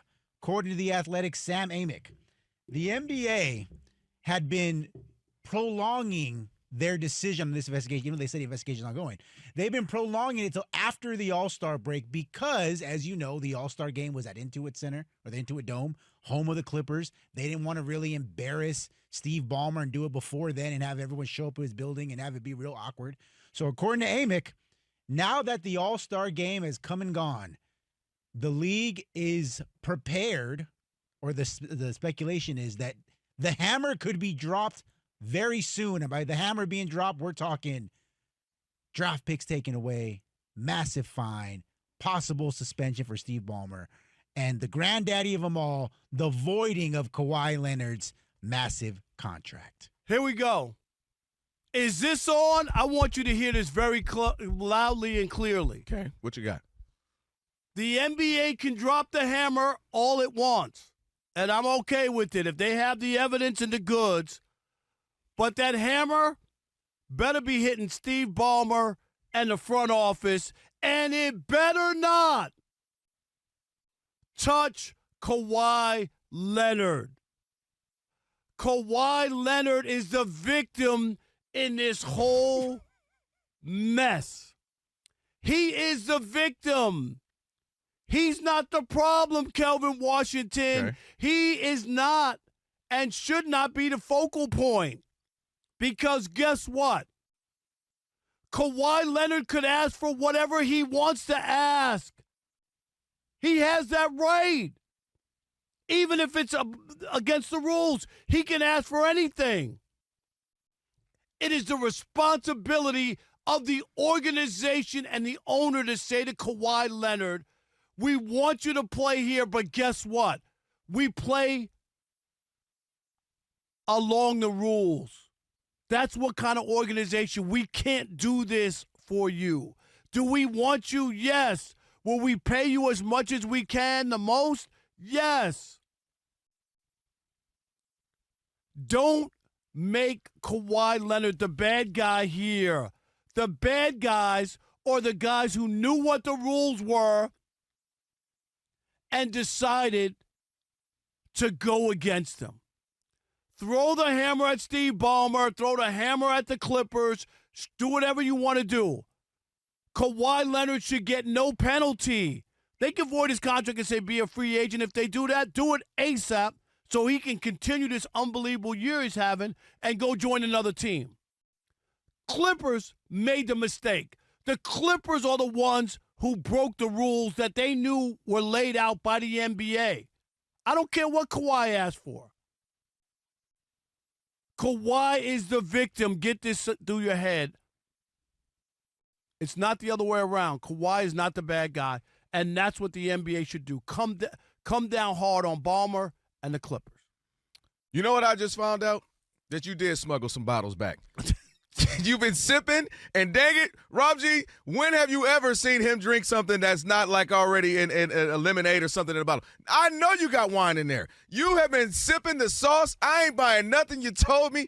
I'm glad you're back so I can get some lunacy that I need to address. Number one, Kawhi Leonard is a victim. What? Kawhi Leonard asks for outrageous things everywhere he goes. He routinely asks, I need a private jet. My uncle has to do this. I want to be the focal point, not the team. Can I have this? Can I have that? And you know what just happened here, Rob? You brought it up. He asked for something that he shouldn't have asked for. They obliged. He accepted it. You can't tell me, well, he can ask for something even if it's illegal. They don't have to give it to him. Well, they did, and he accepted it, and he cashed those illegal checks. He pulled up to aspire, and he aspired to get those checks, didn't he? If you don't cut it out, he's absolutely complicit in this. If anything, it's 50-50 at the least. No, it ain't. What do you mean it's not? Because the team is the one that has to – they know all the rules and the bylaws. They knew what happened to the Minnesota Timberwolves when they did that with Joe Smith. You remember that? And they lost all those draft picks. So they know what the rules are. They know. So wait, the rules, they were one-way rules? No. So only Steve Ballmer and them read the rules, not Kawhi. Kawhi doesn't know what the rules are. Kawhi, are you trying to stick up for him?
Let's get it.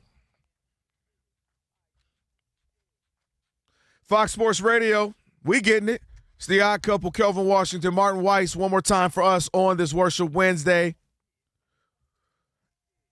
Thank you for everybody who joined. We had Yaron Weitzman join. Antonio Daniels joined the show as well. Rob G's going to get all that up on the podcast in a little bit. And for over 40 years, Tire Rack has been helping customers find the right tires for how, for what, and for where they drive. Ship fast and free. Backed by free road hazard protection with convenient installation options like mobile tire installation. TireRack.com. It is the way tire buying should be. It's now time for Last Call. This is the Last Call. Last Call.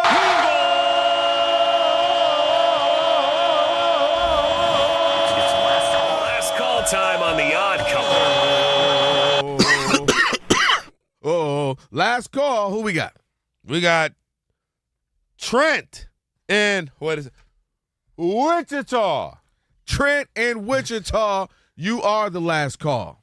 What's up, my man? Hey, I got one word for the NBA and the tanking, man. Relegation.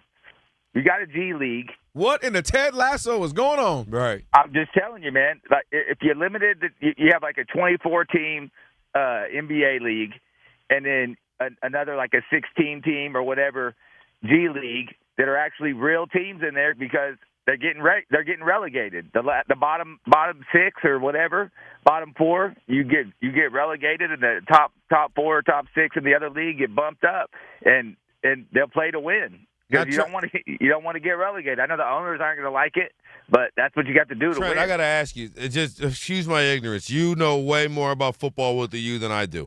So do the relegated teams play, like if in your scenario, would these 6 teams also play the other 24 as well? Or do they just play each other? No, they don't play each other. But there's more more teams in the league already. Yeah. Okay. Right. So say it's they've 10 already teams. They've already got a G League. One goes up, one comes down, kind of like that. Yeah. So the bottom 4 in the Premier League get relegated down to the Coca-Cola League. Gotcha. And then the top 4 in there come up. And actually the top 4 that have came up before have finished in the top 4 of the top league the very next year. You know, so it's not like it's okay. You know, you're just getting some terrible bottom feeders. You keep them signing. You keep them with the same team. You know, you don't just take the good players and put them in the NBA. They'll be bumped down to the bottom league. They're on contract. I mean, it's not going to happen because the NBA's been operating without it, and they got owners who make a bunch of money, and they're going to want to be looked at less than now, even though we aren't great. But the idea of it, I'm not mad at. But it ain't happening, but I ain't mad. this is one I do think that you might actually be able to get through. What's that? If you, like, I think that the NBA has set up luxury taxes. If you're too good, you end up having to pay the tax. If you want to continue to be that good, you have to pay, Okay? Brian Windhorst a few weeks ago said that a GM told him that the number 1 overall pick this year would be worth $100 million. They're getting fined $500,000. I think that you should have a terrible tax. If you are finishing in the lottery or in the top 10, right, if you finish in the top 10 of standings 3 years in a row, then you don't get the same amount of revenue share as everybody else, or you have to pay some type of fine. Like, and you still got to pay for being good. No, for being, if you finish, you're saying in the if you lower, if you finish in the top, I misspoke. Finish in the bottom 5 of record, right? So like the last few years, Washington will qualify, right? Of the last, they have not picked in the lot outside of that spot in 4 or 5 years now. You should not get the same amount of revenue share that the Knicks and the Lakers and whoever get because you're not holding your end of the bargain. I'm not mad at that. The one thing that makes this hard though is because one thing rich people love is getting richer, and so the idea of just losing money, because they can say, "Hey, it's hard for me. I'm not, as you mentioned, the Knicks or the Lakers. I don't have this desirable destination. I'm trying. I'm Memphis. I'm trying. I'm Washington. I'm trying if I'm Minnesota or whatever. I'm just using these teams that aren't the big time shiny brands. You know, don't punish me for trying, and I got to suck to get the good players, right? I got to suck to get, obviously the Spurs have been great, but they sucked. They got Wemby. Now look at them. We all expect them to be great for the next 10, 12 years. So you kind of have to do that. And so that's the hard part about it all is it justifies the being bad is that I can be Dallas. But if they didn't get Cooper Flag and they lost Luka, we'd be looking like, man, we're not going to hear from Dallas for 15 years. I think that's the biggest issue is that there are not enough ways. Like the Patriots last year, they had a draft just like everybody else. They didn't have a credit, but they spent so much money in free agency and hit. There's no way to do that in the NBA. Right. There's only way to get better is to get that guy in the draft, and that's why you have these teams just selling. Like, there's no way to, like, trade your way up to good. Because the $500,000 fine is worth it if I get DJ. Or unless, like, the Pacers will do it every so often. But in general, like, I'd rather have Victor Wembanyama. Hey, great show. Good having you on, man. All the best. Rob should be back tomorrow. The Jason Smith Show with Mike Harmon is coming up next. I never miss your radio show. I never hear it, so I never miss it. Did you hear that?